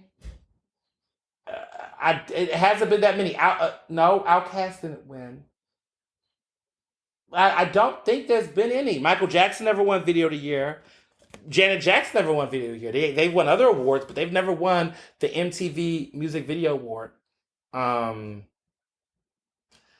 It's rare. I'm trying to think of all the black artists who've won over the years. I mean, it's not that many. It's slim pickings because I've watched the VMAs many years. Lauryn Hill won, I believe, won. But other than that, I'm about to look because I'm just like I really do want to know this answer. Who won? So I so they talk about the Video Vanguard Award, but I'm thinking about Video of the Year. Yeah, it's Missy Elliott won for Work It, and then Lady Marmalade video won, which had Little Kim and Missy Elliott and Pink, who's not black, Maya. Yeah, that's probably it. I actually like isn't that crazy? Because Eminem has won a bunch of them, but like yeah. So let me look. I'm looking. Okay, so let me take that back. In 1995, TLC was the first black artists to ever win the Music Video Vanguard Award, and it was for Waterfalls, and that was in 1995. Then Lauryn Hill won in 1999, and then that was the Christina Aguilera, Lil Kim, Missy Elliott for Lady Marmalade. Missy Elliott won it for Work It. Outkast won it for Hey Ya. Rihanna won twice. Beyonce won twice. And then Kendrick Lamar won, and then The Weeknd won, and then Lil Nas X won. But we're talking, this is from 1984 to 2021. Those are all the black winners. I just named them. Everybody else has been, I don't know, like Justin Timberlake, Katy Perry, Lady Gaga, Britney Spears, Panic at the Disco, Green Day, Eminem again, Aerosmith, Pearl Jam, Van Halen, R.E.M., Sinead O'Connor, Neil Young, Peter Gabriel, Dire Straits, Don Henley, The Cars, which you're not going to believe this, but The Cars beat in 1984 Michael Jackson's Thriller. Like, what the fuck? Like, that's, yeah. MTV, man. But bring it back to BET, because it's about BET right now. Lil Nas X broke a major barrier, right? To be one of the few artists to win that award. And yet, he can't even get nominated at the BET Awards. Like, how, right? So, he's been calling them out, trolling them. He's got a little anthem off of one of his songs where he starts off by saying, fuck BET, like on the video that went viral. BET has put out multiple statements trying to cover their ass, trying to separate themselves from the academy that they so-called has that we never even heard about. They've said, they love Lil Nas X and that he's performed and reminded us that he got nominated previously in the past. It's just, the truth of the matter is that like there's so many layers here. So many that I'm not going to get into all of them clearly, but I think the major thing is that what people have to understand is that the embrace of Lil Nas X for being a gay artist that kept it cute and clean, not talking about quote unquote gay shit, is very different from the embrace of Lil Nas X from BT for the music and the artistry that he puts out that really does speak into his gay shit, right? Those are two different situations. But the embrace of Black queer artists over the years have been disgusting by BET. There's been so many Black artists who that should have been nominated or considered and should have been embraced by the industry at large and just have not. I mean, it does not dawn upon me that Frank Ocean's career, the gayer he got artistically, the more and more we haven't really seen him in the industry. And I'm not saying that might not be by choice. And even though I'm not crazy by his music personally on an aesthetic level, I just think it's interesting that the gayer artists become are certain subsets of the community and of the industry just completely kind of like fade them out and or don't nominate them or bring them into the fold. It has been very interesting to see that. Very disappointing, but what can I say? Am I watching BET Awards? I don't know. I'm not really excited. Like Taraji's hosting it. Everything about it feels dated. Everything about it feels like this is not this year. Like this could have happened any other year. This feels like a forgotten year. The artists that are being nominated. I mean, good job for Jasmine Sullivan. I'm happy that she's getting her roses because she's long overdue. I'm happy she's won 2 Grammys. But like, there's just certain people. I'm just like, this is redundant. Like music has sucked. New music has sucked. I ain't gonna hold you. Like the charts agree with me. There's like, if you go on the Billboard charts, there's like songs from last year that's still in the top 10 on Billboard because this year's lineup of music has been sucking. I'm not really into anything. My husband likes the new Harry Styles album, Harry's House. I like the other one better. Fine Line was better in my opinion. But anyway, he likes Harry's House. I don't know. There's been like not really that much good new music. I was listening to Shaka Khan's greatest hits ever since I went to the concert, like listening to these other songs, and yeah. And I don't care about her versus performance. We're not going to talk about it. We're not going to remember it. I'm even listening to Anita Hill. Not Anita Hill. Sorry. Not Anita Hill, but Anita Baker. Because I was going to say Anita Bryant, but no, Anita Bryant is a bigot. But I get my Anita's confused. So there's Anita Baker, the legendary singer who I've been listening to. Anita Hill, who is a Black hero. And then Anita Bryant, who is a Black tragedy. She's trash. And she's deceased. So, whatever. But yes, I've been listening to Anita Baker as well. Rapture. Like, I just think of, yes. She's just great. And she's doing these really great concerts and tours, and she's slang. But, I'm not listening to that much new music right now. And I don't know how I feel about the BET Awards. I don't know if I'm going to watch it. If there's like literally nothing else going on, maybe. I mean, the Tonys are happening. Am I correct? I'm keeping my eyes open for the Tonys. So much going on. But yeah. All right. Speaking of things that I'm not also a fan of, dropping out of Bitcoin Academy. I'm teasing. I have not applied to this Bitcoin shit. But let me just say this. Jay-Z is always going to Jay-Z. That's just what I'm very clear about. Him and Jack Dorsey, who was the founder of Twitter, launched Bitcoin Academy in Jay-Z's childhood home, projects, right? Cryptocurrency and its blockchain stuff. So Jay-Z and Jack Dorsey have teamed up. They've teamed up to create this Bitcoin-focused financial literacy project that is called the Bitcoin Academy. And it's going to be free bi-weekly classes that you can do either like virtually or in person for residents that live in the Marcy Houses public housing complex in Brooklyn, New York City. So this is, Marcy Projects, Biggie, Jay-Z. I mean, it's a legendary project home. Jay-Z comes from there. Jay-Z is in Sean Carter, who is also married to Beyonce. Yeah. He's Beyonce's husband. Beyonce's cheating husband. But anywho, well, they have been working together in the past, but this whole Bitcoin Academy, let me just be clear. I'm not really feeling it. I'm not. It's just a lot going on. They're telling people that they're offering free classes on financial literacy, but the fact that they're focusing on Bitcoin, that also got me feeling some type of way because let's be clear, cryptocurrency, y'all. I don't have any cryptocurrency. I don't have any interest in having cryptocurrency. I just really feel like this industry itself has been like really littered and a lot of like financial scams and frauds and hacks and shit like that. And a lot of unsuspecting investors are encouraged, right? These people who are investing in cryptocurrency are being encouraged to buy in these various coins, and they're thinking they're going to get like some fast returns and income and money, but they only find out once this shit is like pulled from underneath them that they're losing. Okay, they don't. All the money they saved is fucking ruined. Like it's not there, and a lot of this is messed up. And people are calling it a pyramid scheme, which makes a lot of sense. And I think that this reminds me of so many pyramid schemes that happens in the hood, right? So many, right? That people are being, promised financial freedom in a world where there's not that much opportunity to enter traditional banking systems.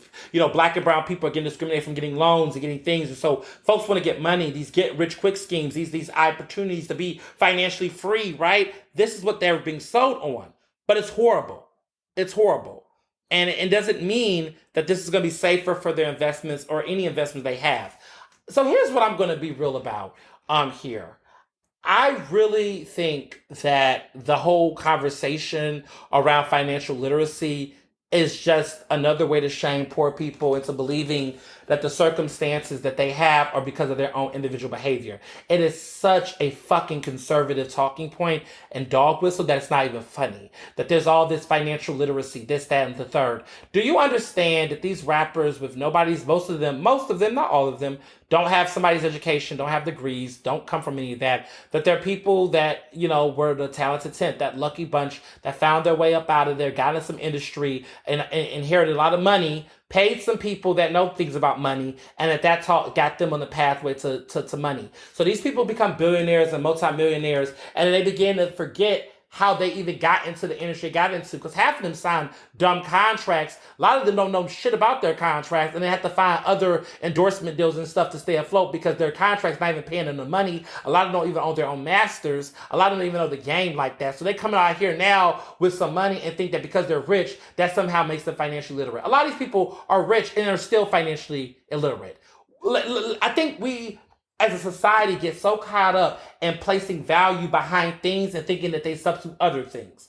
And in the inverse too, let's be clear. People think that if someone's rich, that means they're smart. No, it does not. There are a lot of dumb ass rich people in the world. Let's be very clear. A lot of people assume that if somebody's rich, that somehow that they found some way to be creative and innovative. No, some people just learn how to exploit people, steal from people. A lot of your favorite wealthy rich people are people who just learn how to exploit. When they caught themselves being clever, that was them being crafty, okay? It wasn't anything actually intelligent about ripping people off or stealing from people. See, to me, I'm not celebrating folks that are getting their wealth from exploiting people, innocent people, vulnerable people, and taking money from them, and oftentimes taking money from them with things that are either being inflated, overpriced, not of a value. It's all a scam.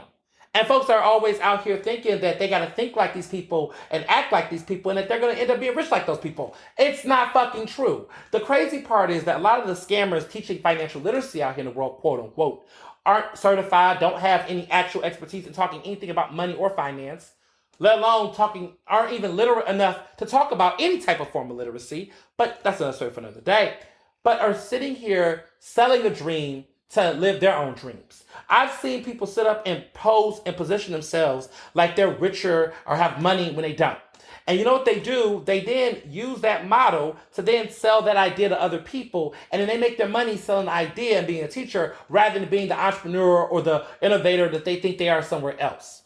Okay? This is how I call out people like Nehemiah Davis, right? That gets on Instagram, people like that get on social media, and they're taking pictures that are in jets that they do not own, okay? Taking pictures in mansions and properties that they do not fully own, okay? You rented a car out for a day, you rented out some stuff, and there's nothing wrong with renting or any of that shit. Let me be very clear. There's nothing wrong with doing any of the shit you want to do to make yourself feel good. The problem is when you want to pass that shit off as a lie.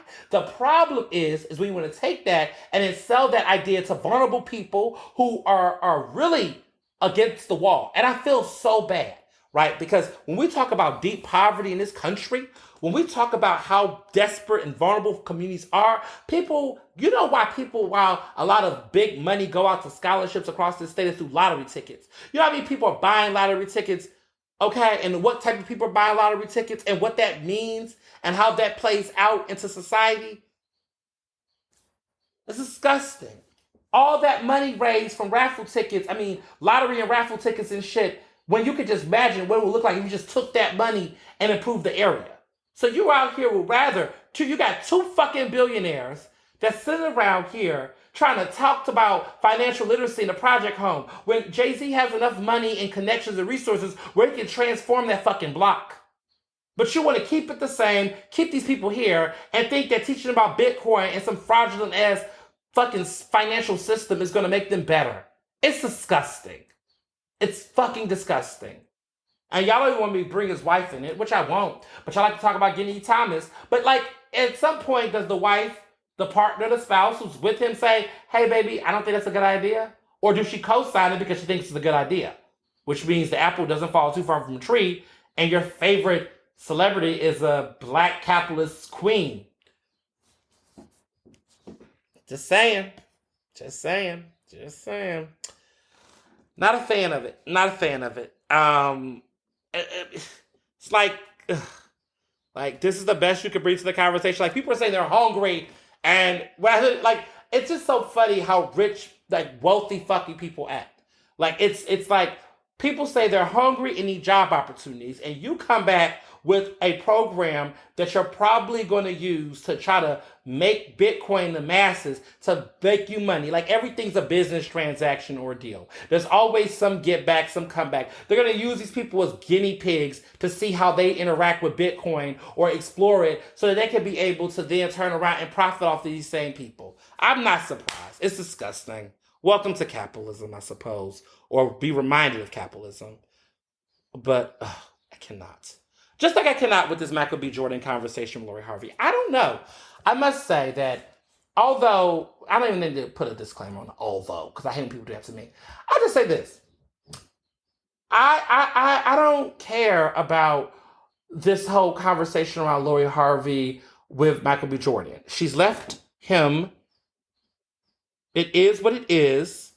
And we as a group need to recognize where we are, what has happened, and get serious about it. Like, what are we doing here when we sit up here and act like this whole Lori Harvey thing is some massive pushback to the community? This is going to set us back.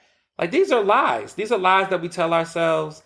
These are the lies that we tell people all the time about music, celebrities and things about, oh, she broke up with him. They're not together. This, that, and the third. I'm so sick of these narratives. I really am. Like, at some point, we as a people have to come together and let Black women have the agency to exit situations that do not speak to them. Seriously. Like, we have to. We have to immediately. Because the problem is that we're going to keep pushing the patriarchy. Like, the hypocrisy is real, right? In one breath, we say, oh, Black women, choose your pick, get out of this situation, free yourself. And then they get out of the situation that they don't want to be in. And then here we go. You drop the bag. Well, she already comes from a bag. So I don't know what's happening there. Like, she already comes from a bag. So I don't know, what's happening there, right? She comes from money. She's a pretty woman. She's young. If she doesn't want to be married, she doesn't have to be married. If that's not who she wants to be with, that's her prerogative. I don't know why we're forcing marriage on people who don't want to be married. I'm happy that she saw what she saw, did what she did, and she left on her own terms. Why are we shaming her? And then why are we making these narratives about who the good guy is and who the bad guy? Women say that one. A woman does not have to be in a relationship with a man that she doesn't want to be with, whether you think he's a good guy or not. I'm not going to go into the business of predicting what kind of person he was or who he is, and he could have been a bad person. Whatever it is, she didn't want to do it. The end. Like men do this all the time. They get in relationships with women they want to be with, or whatever reasons, be with them for a long time, break up, and then people say, "Oh, that was a good woman. You should have been with her." If he does not want to be with her, he doesn't have to. Period. It's just so much hypocrisy. Um, and I'm just so tired of it. Like all the extra, all of these narratives about, oh, she finally, look at the last guy she dated and she finally met him. I mean, if we keep comparing men solely based on financial, prowess, because nobody can talk about who he is outside of his money or the star power that we see on the outside, because nobody was in that relationship. And so if she doesn't want to be with him, she's 25 years old. I'd rather people who get married be married because they want to rather than feel like they have to. Because that's why you see these short-term divorces and situations. Like the person I married, I was in a relationship with for what? We've been together for 8 years.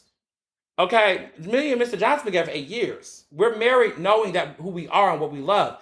They've only been together for nearly close to 2 years probably. And listen, maybe that was enough for her to realize that that's maybe something she didn't want to do. But that's her choice. The moral of the story essentially is mind your fucking business. I mean, not mind your business like that, but just if somebody is making a decision that is about what's in the best interest for themselves and it does not impact you or your health and it doesn't cause direct, deliberate harm, then that's it. Seriously, that's it. I don't get y'all. Like, we literally have gone through conversations about Me Too, consent, agency, choice, and yet people are still projecting what they want for people. She does not have to be with that man if she doesn't want to be with him. And if he wanted to be with her, he wanted those things with her, I think the better question is, Michael B. Jordan, at 35, 34, whatever years old you are in that age group, why did you have such expectations for a 25-year-old? Someone that's 10 years younger than you, boo. Like, you got to play. Don't, like, where were you at 25 years? Because we got to reverse the tables. Where was you at 25 years old? Okay, because last time I checked, you wasn't really having any major relationships. And that's the other thing, too, is that he ain't really had no major public relationships with anybody. And so then he meets somebody like her, and automatically he wants to get serious, and she's the one to marry. That's not how it works. But I'm going to let y'all believe this live relationship anyway. I don't believe it's real. I mean, look at her. She took all the pictures down. Look, she was on assignment. She got what she was supposed to get, and she done. And she's moving on. Okay? I just, I don't know. I just think the infatuation and obsession with trying to dictate who this woman is with and how and all this is just stupid. And how people then try to make larger arguments. This whole the good guy this, the good guy that. Let me be real with you. Let me talk about the good guy real quick. Let me put myself in there as a good guy. As a good guy. Okay? Let me tell you about the good guy. The real good guy. There's a lot of pseudo good guys out there. Let me tell you about the real story of the good guy. Because I was the good guy. I am the good guy. But let's talk about the good guy real quick. The good guy, okay, as I know him to be, um, is a guy who is secure with himself, comfortable with himself, confident with himself. He sees a lot of things that he likes out there. He thinks, you know what? I like that. I want to be with that. I want to be with them. Because it could be we talking good guys, gay, good guys, bi, good guys, a good guy in any type of flow, because it's the same spirit in essence. So if you're straight, if you're gay, if you're bisexual, whatever, this is the same logic. So feel connected to this conversation on the good guy. The good girl, I mean, we all know who the good girl is, right? But let's get into this good guy.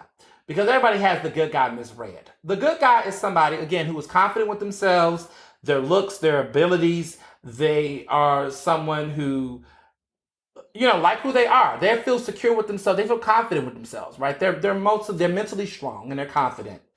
The good guy is someone who's chill. Their mindset is, look, if I go out and find the one, I do. If I don't, I don't.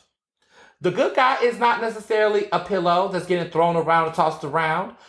What people confuse as being a pushover is someone who's just patient and also someone who's got their own situation going on. The good guy isn't waiting. The good guy has you in contact. Okay? The good guy is saying, look, I know what I want and I know what I don't want.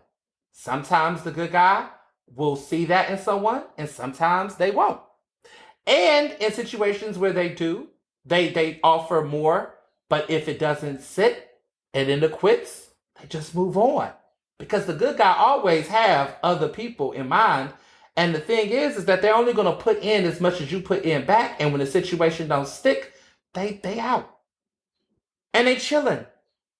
The good guy don't tell nobody they're the good guy in those situations. They don't shame the person they broke it off with. In some situations, they can even be friends if it's cool. The good guy is going to do them regardless, and the good guy always wins after all. That's the motherfucking good guy. I've been the good guy. I am the good guy. I'm married now. That's how I got married, okay? Listen, that's the good guys. The good guys are never going to tell you themselves until they get happily ever after, until they get the one. I've been the good guy in relationships, okay? I've been that person. I've been in situations where I thought there was going to be a connection and then it didn't work. And I just said, okay. Like the good guy is not pressed. See, there's a lot of good guys. There's a lot of bad guys in good guys' clothing. Okay, sheep's clothing. Because because they come out as a wolf when they don't get what they want. Then they say, look at all the shit I did for you, bitch. That's the bad guy coming out of the good guy's clothing. See, all that, if you come out, bitch this, hold that, blah, blah, blah, that was never a good guy. Okay? And if you say you was the good guy then, no. Real good guys move in silence like lasagna. Like G's move in silence like lasagna. You get what I'm saying. That's why I know. You see the G in good guy, right? That G in good guy rolls in silence like lasagna, like the G in lasagna. It's silent. Good guys do not run around saying they're the good guy. Now, others know the good guy when they see them, okay? Like, I've hung out with some girls privately, they'd be like, yeah, so-and-so such a good guy. Women know who the good guy really is. They're never going to tell other people. They're never going to tell the good guy they're the good guy unless they're feeling vulnerable and they want to get with the good guy. You get what I'm saying? But they're never going to out loudly say. And the good guy is never going to call himself that. Like in my situations, I was just living the virtue of a good guy without saying I was one. So all this whole Michael B. Jordan good guy thing, any of these men I had talking about I'm the good guy can relate to Michael B. Jordan, you cannot.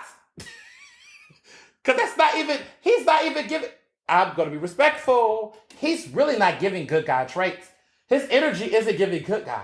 I don't know why y'all read that. Y'all are projecting a lot. See, the thing is, y'all think rich people are nice too. Not all rich people are nice. Y'all think because he got a lot of money and a smile, you ain't seen his dirt, then automatically he's good. Y'all gotta stop. Y'all really, people say people are blinded by other stuff. Nah, it's the money. Rich people just get all types of interesting virtues attached to them based on their wealth. And you don't even know how they got that money for real. Just saying, but I'm not buying it. So speaking of bad guys, since we're on this topic of bad guys, and I'm not saying Michael B. Jordan's a bad guy, I don't know. But I just think that automatically assume he's a good guy because you just want to slut shame Lori Harvey is just not it either. Okay? The end. Michael B. Jordan, yes, bless his heart. Now, Nick Cannon, or Dick Cannon, as my friends are starting to call him in our inner circles, because he is just shooting balls everywhere. Nick Cannon is having another baby. I think his 9th baby or something. I don't know.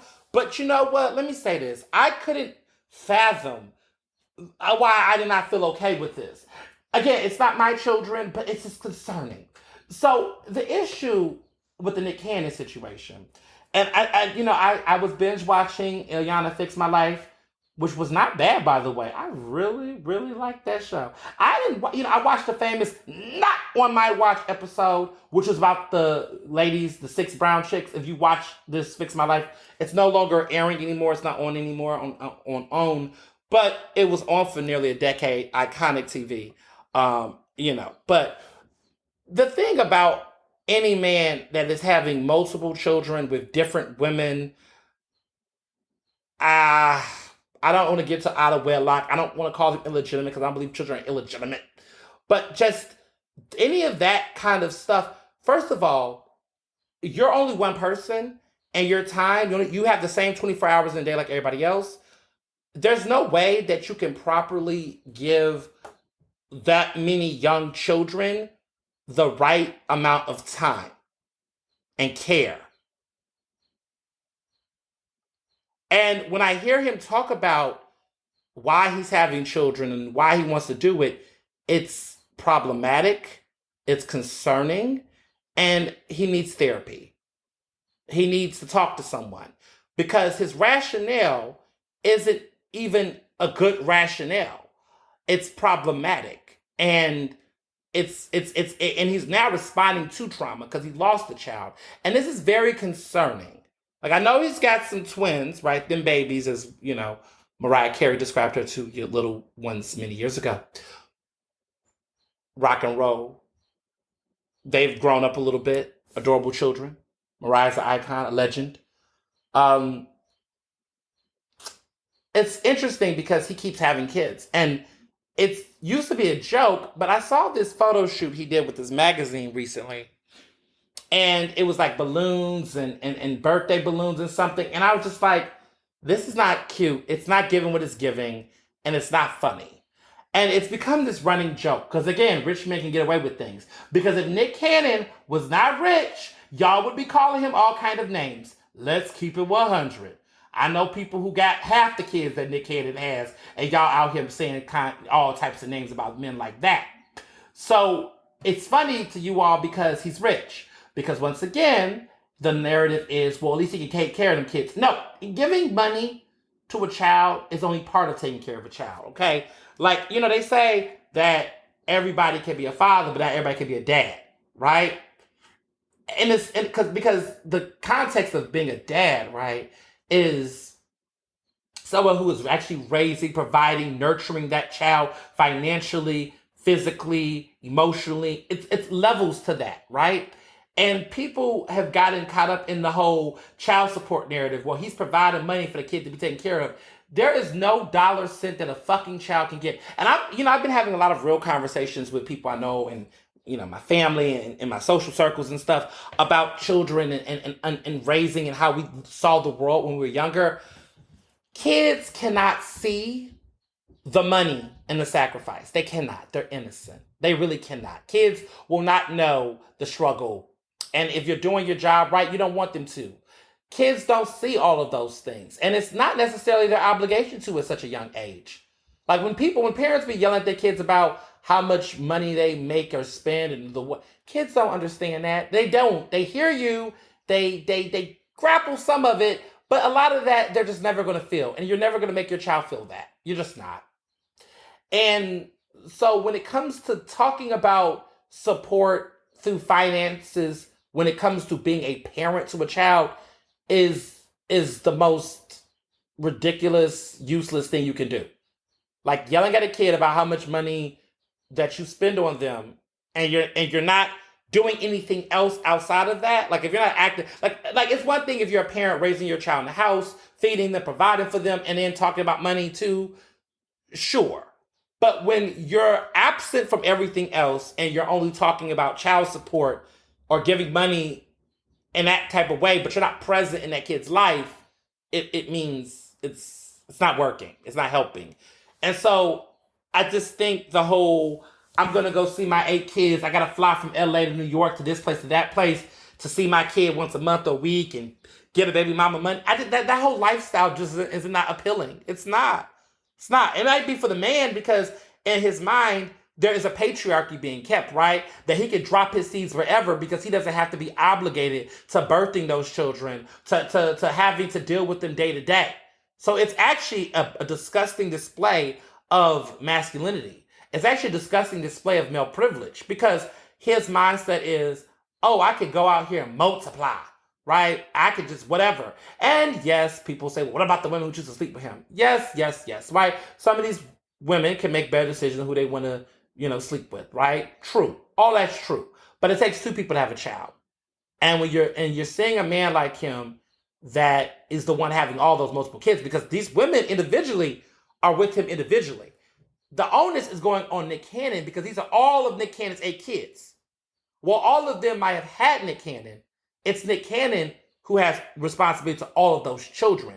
those women aren't responsible for the rest of those other children he's having individually. They're only responsible for the child they've had with him, right? That's what people are not recognizing. It's never going to be that much of a burden because he's the father of nine. They're not the mother of nine. He's the father of nine. So we always want to shift blame on women in these conversations, but essentially the shift is on him because he is supposed to be the father present. No one's questioning those women being present in those children's lives because we all know that 9 times out of 10, he's not taking custody of those children individually to raise them. So it's never going to be the focus on those mothers. It's going to be the focus on him and whether or not he's going to be more than just a father, but an actual dad. Good luck. Happy Father's Day, Nick Cannon. So, it's been a lot. This episode has been a lot. But looking into other things that's going on, I have caught up a little bit on TV and movies. I had some time. Mr. Johnson's going to be off this following week. So it's going to be interesting having him in the house, like not going to the office and just have his undivided attention. It's going to be really interesting. But anyway, yes, TV. I've been watching some TV lately. P-Valley is back, and P-Valley is great. Love P-Valley Season 2. First 2 episodes have just come out. I've been following it, y'all. Loving it. Love it. It's good. It's getting really, really good. P-Valley, it goes on without a beat. And someone was talking about, I was talking about Katori Hall, and they wanted to tell me about my good friend Michael Jordan, not that Michael Jordan, but Michael J. Jordan, who is a Tony nominated,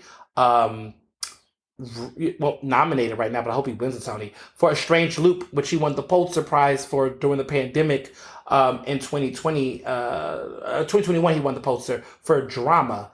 So he won a Pulitzer Prize for this incredible musical that incorporates Black queer characters, music, sound. It's a lot. It's got the most Tony nominations. I think it's going to win Best Musical. I think it's going to be a great night. He follows me on Twitter. He's cool. I need to go see his musical too, y'all. And y'all been like, yeah, I seen the music. I was like, I just, Mr. Johnson went to see Tina.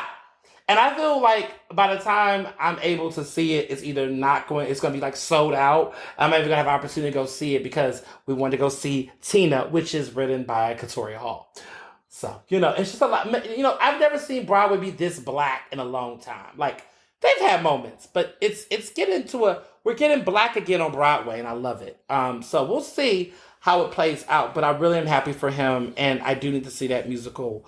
I really hope they do a United States tour. It was off Broadway, now it's on Broadway. It's just a lot going on, so I'm excited about it as well. A lot of Black gay men been winning Pulitzer Prizes.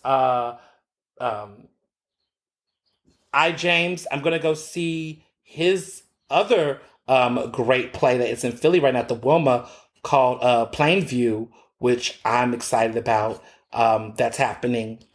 James is his name. Black queer playwright who is also doing incredible things. He just won a Pulitzer Prize. I think his play, the play he won for, the drama he wrote, is going to also probably end up, he's off Broadway right now, but it's probably going to land on Broadway, and he's probably going to get Tonys, or is going to get Tony nominated, because I've heard good things about that play as well. But it's a lot of good work coming out right now that is happening in the theater scene.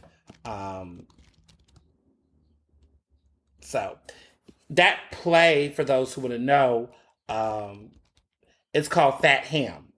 And it's based off of Hamlet. It's like a Black gay, it's like it's a gay Black Hamlet situation set in a Southern barbecue. It's interesting. It's having its production at the Public Theater, but it's pretty good though. It's the Hamlet of the show of this production is Black and gay, and it's at a Southern barbecue, and I really think it's going to be great when it gets to be on Broadway. But I'm speaking, manifesting that. But P-Valley's great, loving it. I like Hustle on Netflix. I highly recommend it.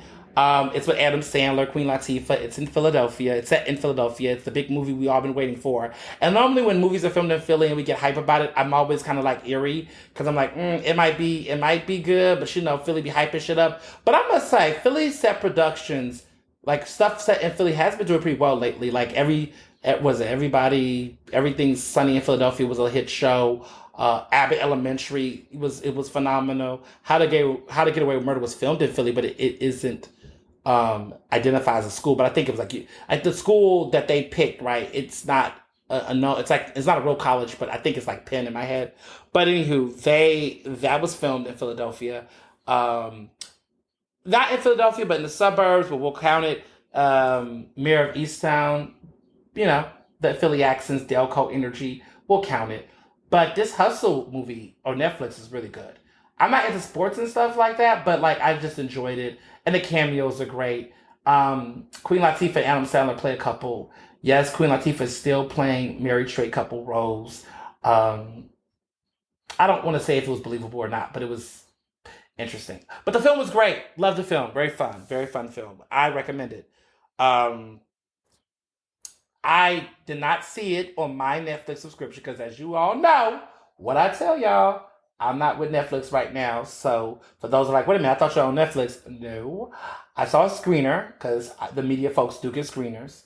Um, if you're not watching Netflix like me, there's other ways to find it, see it, the film somewhere. Maybe in theaters, but not Netflix, but other ways. Anyway, there's other ways to see it. And you should take advantage of it if you're also on that Netflix binge like I am.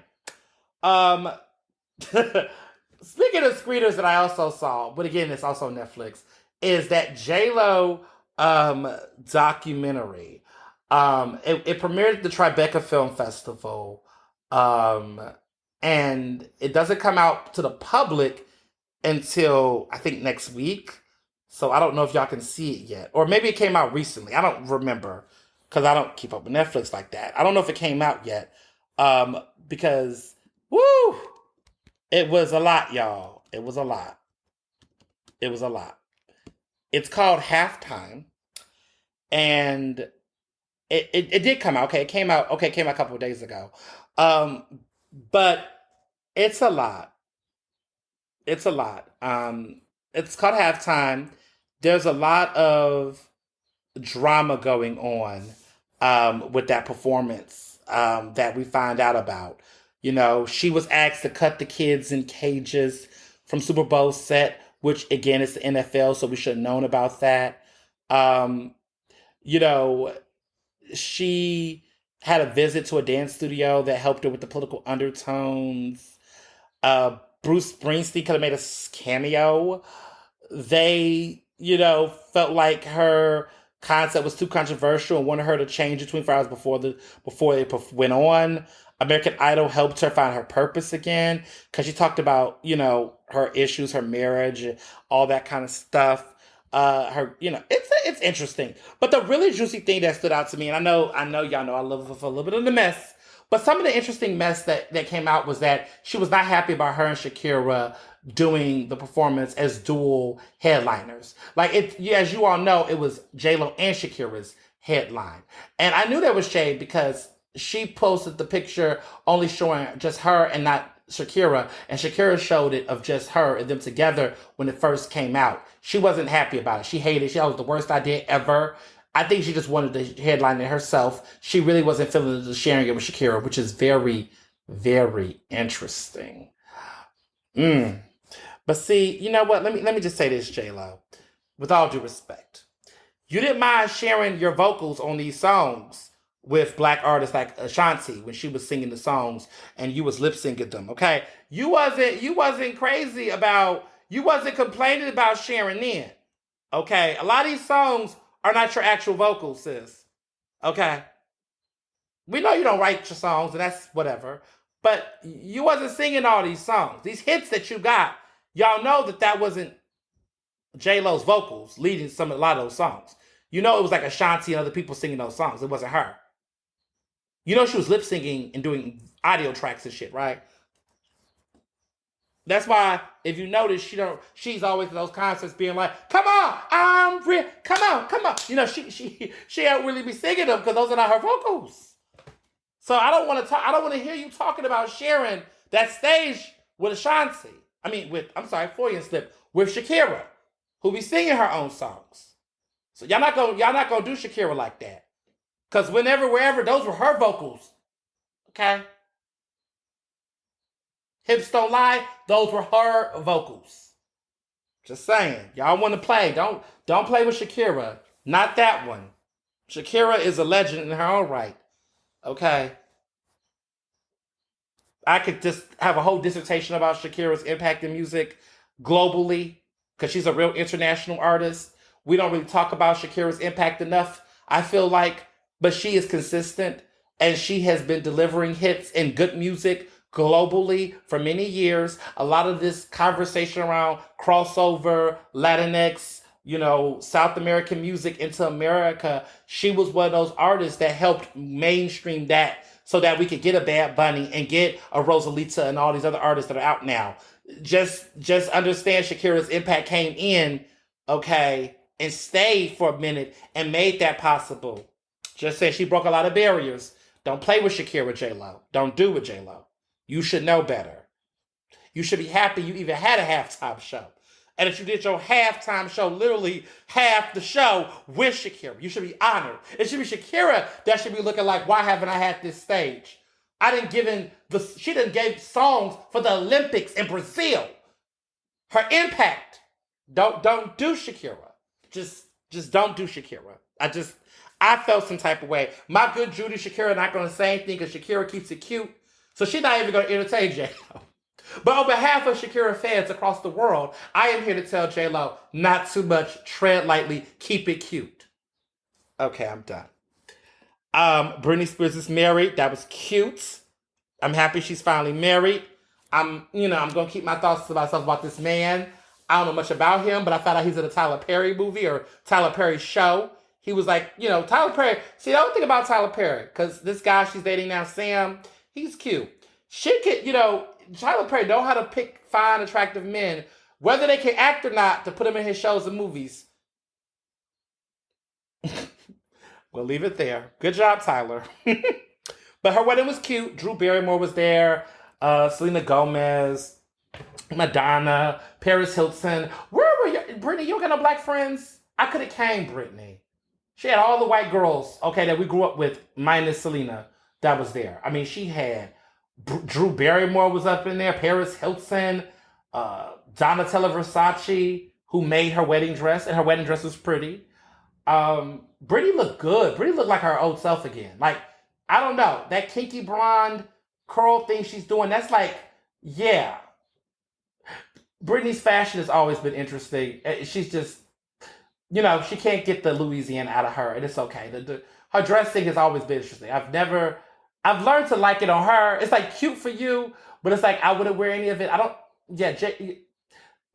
Britney Spears, I've never really paid. You know what? She's got so much talent that you don't even pay attention to what she's wearing half the time. But I was looking at some of these outfits, I was like, she loves a good messy bun. She loves a messy bun, a messy blonde bun. But I think she gets it because we just like her so much. I just feel like Britney, we never cared about all that because she just was likable. She had talent. I feel like a lot of these artists that are out now, we focus a lot on this other shit because they don't have that much talent. It's like, you don't sing, can't dance, you're not really that entertaining. So, yeah, let's look at what else you got going because there's nothing else you have to present. You're so vapid. Britney, the artists of the past, they could get away with bad clothes. Like, Pink was like a fashion icon like that. I mean, she just did whatever she wanted to do. Avril Lavigne, she wore whatever she wanted to wear. Like, it was just, we didn't care about what fashion was fun and it was silly and it was none of that. I feel like now we care a lot more because what they lack in talent, they have to make up for in fashion. Maybe I'm saying something off base, but I'm just saying. I was like, okay, that's interesting. She kissed Madonna again. Madonna, man, Madonna, I love you. Like, I'm a Madonna fan. I know she got her issues, but Madonna, honey, honey, get it together. Get it together, dear. Get it together. I don't like 50 Cent. I don't, how I feel about 50 Cent, but match. So I tried to watch Queer as Folk, the new Queer as Folk that's on Amazon Prime. Hated it. Don't like it. I'm not saying it's not going to be good for the new generation of the gays, the Gen Z gays. Y'all enjoy it, but it's not the queerest folk I remember sneaking watching when I was younger. Okay, this is just something else. And let me just say this for those who have watched Queer as Folk, the new one. Let me just get this very clear. Nobody's calling queer dads zaddy. Zaddy is a sexual pejorative term. I don't know why they was calling that man. I don't want to tell the show too much, but let me just say that no one's calling queer dads zaddy. That is not okay. That's not what we do. Don't know what they were doing there. Zaddy is a sexual term for an older, attractive man, and a child does not call their dad zaddy. Like, no. And I don't know what was going on. I know that they didn't want to say daddy because of whatever. I get that, but we don't say zaddy either. Call him Hattie or fatty. Fatty. Something that does not have the Z, because that took me for a loop. So yeah, we're not doing that. Zaddy is a term, a sexual term, a term of endearment for an attractive older man that younger gays think are attractive. That's what zaddy means. Okay? Just gonna put that out there and educate the people today. Okay. Getting into this. So, Beyonce has been trolling her fans with this B7, this album that has still not come out. Who knows? Maybe, she might be listening to this podcast and drop it right after. Who knows? That she might surprise everybody by the time the podcast actually drops. I don't know. But she's trolling her fans. I think the album's coming out July 11th because 7-Eleven, get it? She's dropping hints. Maybe 7-Eleven, maybe. It's coming out July 11th. Maybe, possibly. If it is, you heard it here first. July 11th, new Beyonce album coming out. So technically a month from now, because let me see when July 11th is. July 11th will be on a Monday. Next Monday will be July 11th. I don't think she's dropping it then. But who knows? Or maybe she's just trolling y'all. Maybe she's dropping a hint. Maybe it's really Ivy Park. Maybe when Ivy Park is going to drop a Pride line, that's going to like a new Pride fashion line. Is anybody buying Ivy Park? I don't know. I'm not buying it. I don't know who's buying it. I think she makes it so limited so all her A-lister friends can get them. Or maybe she just needs to just drop me off some Ivy Park stuff so then I can have my moment like some of these other people did. I don't know. I'm just saying I don't have any Ivy Park. And we went to the same high school, girl. Queen. Just saying. I've seen people less deserving get it before I got it. So I'm not going to be bitter about it. I'm just saying. But anywho, I don't know. She's trolling her fans. But speaking of trolling, because I just want to say, I don't know when the album's going to come out. I don't know if the album's coming out. My bestie Jamarcus just said that he's not, he's a super Beyonce fan, okay?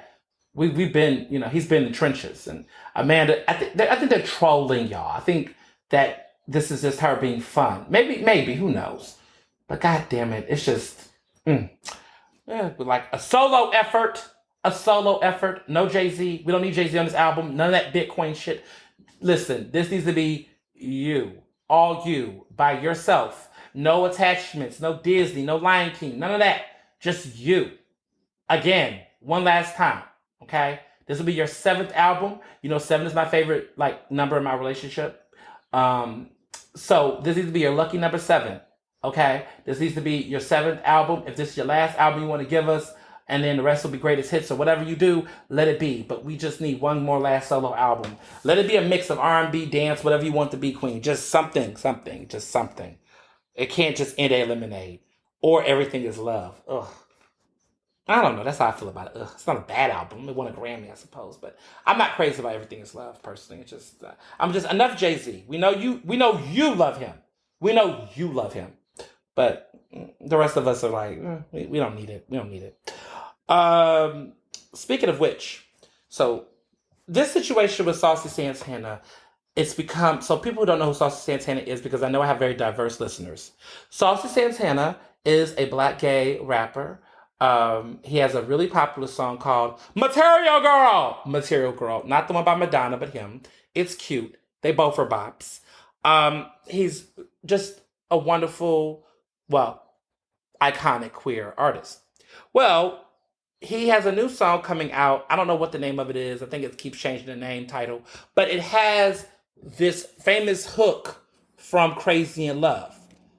Crazy in Love, the song, the hit single by Beyonce that, launched her solo career. And it's an incredible song. It's an iconic song. It's 19 years old. Um, what people need to know about it is that she sampled um, from Chi Light's 1970 song "Are You My Woman? Tell Me So." So that that song is the that song is basically the the hook.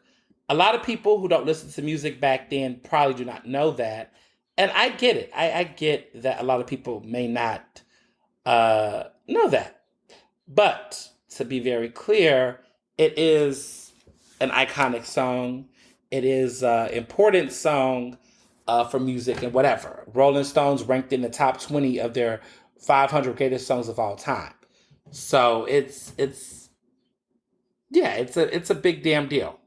Um, that being said, a lot of stuff has happened since then.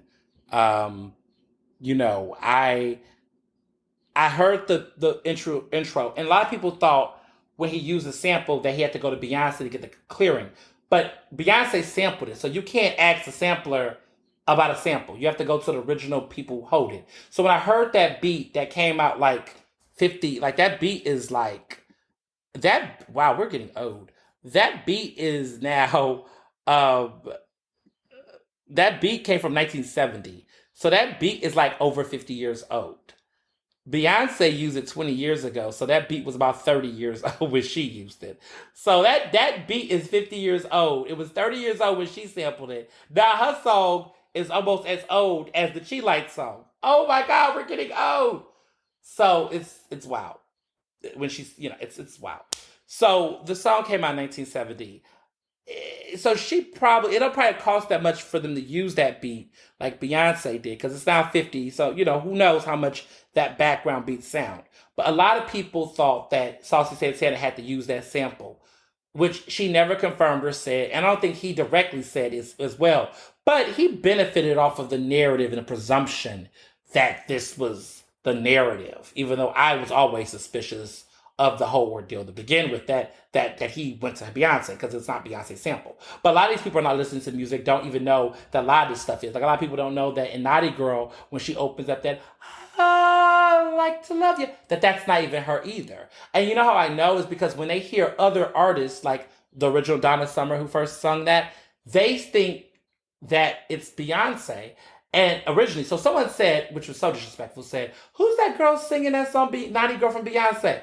That girl is Donna Summer, and that song is originally from Donna Summer. Like, put some respect on. Like, listen, it's a lot of erasure that's happening, and it's Donna Summer's 1975 song "Love to Love You, Baby." Okay, that is the song. "Love to Love You, Baby." Okay, that was what that. Yes, your favorite artist, Beyonce, is inspired by a lot of people, honey. And there's no shame with being inspired. Okay, but that's where that came from. So Donna Summer is dead. She passed away a couple years ago. She's an icon in her own right. She was inspired. Okay, Beyonce was inspired by her. So when you was whoever that person was, and you know who you are, I ain't gonna name you because there's no need to shade. But that person that was like, oh, look at like who took that song from Beyonce? They didn't take that song. That person is Donna Summer, and they did not take that song from Beyonce. It was the other way around. But Beyonce credits her and all that. It's no theft there on that account. Um, but to my point, to my larger point, in this case, I don't think Saucy Santana probably went to Beyonce to get that single, that clearance. But that was a narrative that was put out there. So of course everyone was like, "Oh my God, blah blah blah blah blah blah blah," talking all this. So they were talking. So fans unearthed some not cute tweets from Saucy about Beyonce, but more so about Blue Ivy, and that he was posting a lot of tweets that teased her that are old. These tweets were many years ago, but they were, making some nasty comments about Blue Ivy's hair, her looks, and things like that. And I remember when that all happened, like even before Blue Ivy pictures really, circulated, there was all these conversations about Jay-Z and Jay, all these very anti-black comments that were coming from some black people because, again, making those comments, and it was ugly. And a lot of people made. I remember it was a time people just kept making certain jokes about Blue Ivy. Even Roxy, that time on 106 in Park, made some joke about Blue Ivy, and people went in. You just don't bother kids, and I think that because she's rich, because she's a little black girl, it's easy for people to feel like it's okay to tease little black girls, or it's okay to talk about other people's kids because this is what they do to other people's kids. And what's funny to me is I try to tell folks is that the culture of people teasing or talking about black babies or children's hair or things like that in school, that is such a very common thing in our culture that people thought it was going to stop just because of Blue Ivy. And I feel like, and I got to call some people out, not my friends, because I just think talking about any kids, like little kids like that in the public setting is just tacky and not okay. But to be very clear, there's been an ongoing culture for many years of people talking about people's kids, since we want to, talk about it, and no one cared. Like when there was a conversation about, Willow when she was little and how different she was, even Jaden, they were minors and underage at that time. And some of the comments saying publicly about Jalen and Willow were not okay. But there's an ongoing history of little black kids being teased or talked about in very public ways that I just think is inappropriate. And you never hear people talk about white people's kids like that publicly like that at all. If anything, they try to joke or say favorable things about them. But I've seen too much of that happen. I mean, even Zaya, right? Dwayne Wade and Gabrielle Union's transgender daughter. They talk about her all the time and misgender her and talk about her looks and things. So it's like people are okay with talking about people's children, black children specifically. It's an ongoing thing. But it's just recently, but for whatever reason, Blue, I mean, because I think people really like Beyonce, they just say this is the one we're going to protect. No, we've been protecting Zaya. We're protecting, Willow, and Willow is still underage, I believe. When did I be talking about anybody's children, and specifically black kids alone? Because they're typically the ones getting the blunt. I remember people was talking about Sasha and Malia when they were little. And I was like, why are y'all talking about their hair? Cut that out. Oh, I used to hate that. They used to talk about who was this and, they used to talk about Malia a lot, I think it was. Because Sasha just had her birthday. I think it was, everybody, no one talks about, I mean, people think Sasha's pretty. She just turned 21. Actually, this weekend she turned 21. She's beautiful, sweet, talented young lady. But they also talk about Malaya. They talk about Malaya a lot, about who had the better looking genes and who looked more like who. And I remember people teasing Malaya a lot. And I just these were children. They were children in the White House. Okay? You didn't hear them talking about the Bush daughters. Let's not even talk about them. Because if you look up the Bush daughters when they were in the White House, okay, the apple don't fall too far from the tree in some of those departments. No one was talking about them like they were talking about black children. So I just have a little bit of just disgust about it all because it perpetuated. But, again, Saucy and Tennessee were not cool. The issue is that he's now feeling like he's fighting against stan culture, of course, talking about cancel culture, and of course, the case for cancel culture, February 21st, 2023, just want to put that out there. But he's, rather than him just address the issue or just say, look, I made some bad decisions, I said some things I shouldn't have said, I really apologize, that wasn't the best of my character, I don't feel that way now. He wants to be 10 toes down and continue to stand up for what he said and how he said it. It's like, bro, this is not it. This is not it at all. It's not it. It's not. And I just, when I see this type of stuff happen with celebrities, it's like, this is what I mean. The lack of accountability, just mind-blowing. So, well, before I wrap up, I want to just say that I am excited about this drink. I've heard about not a drink, Recess, which I have ordered, and I've got to try this pack of they're sparkling waters that are flavored, and they contain like CBD and hemp, and it's supposed to give you a relaxing vibe.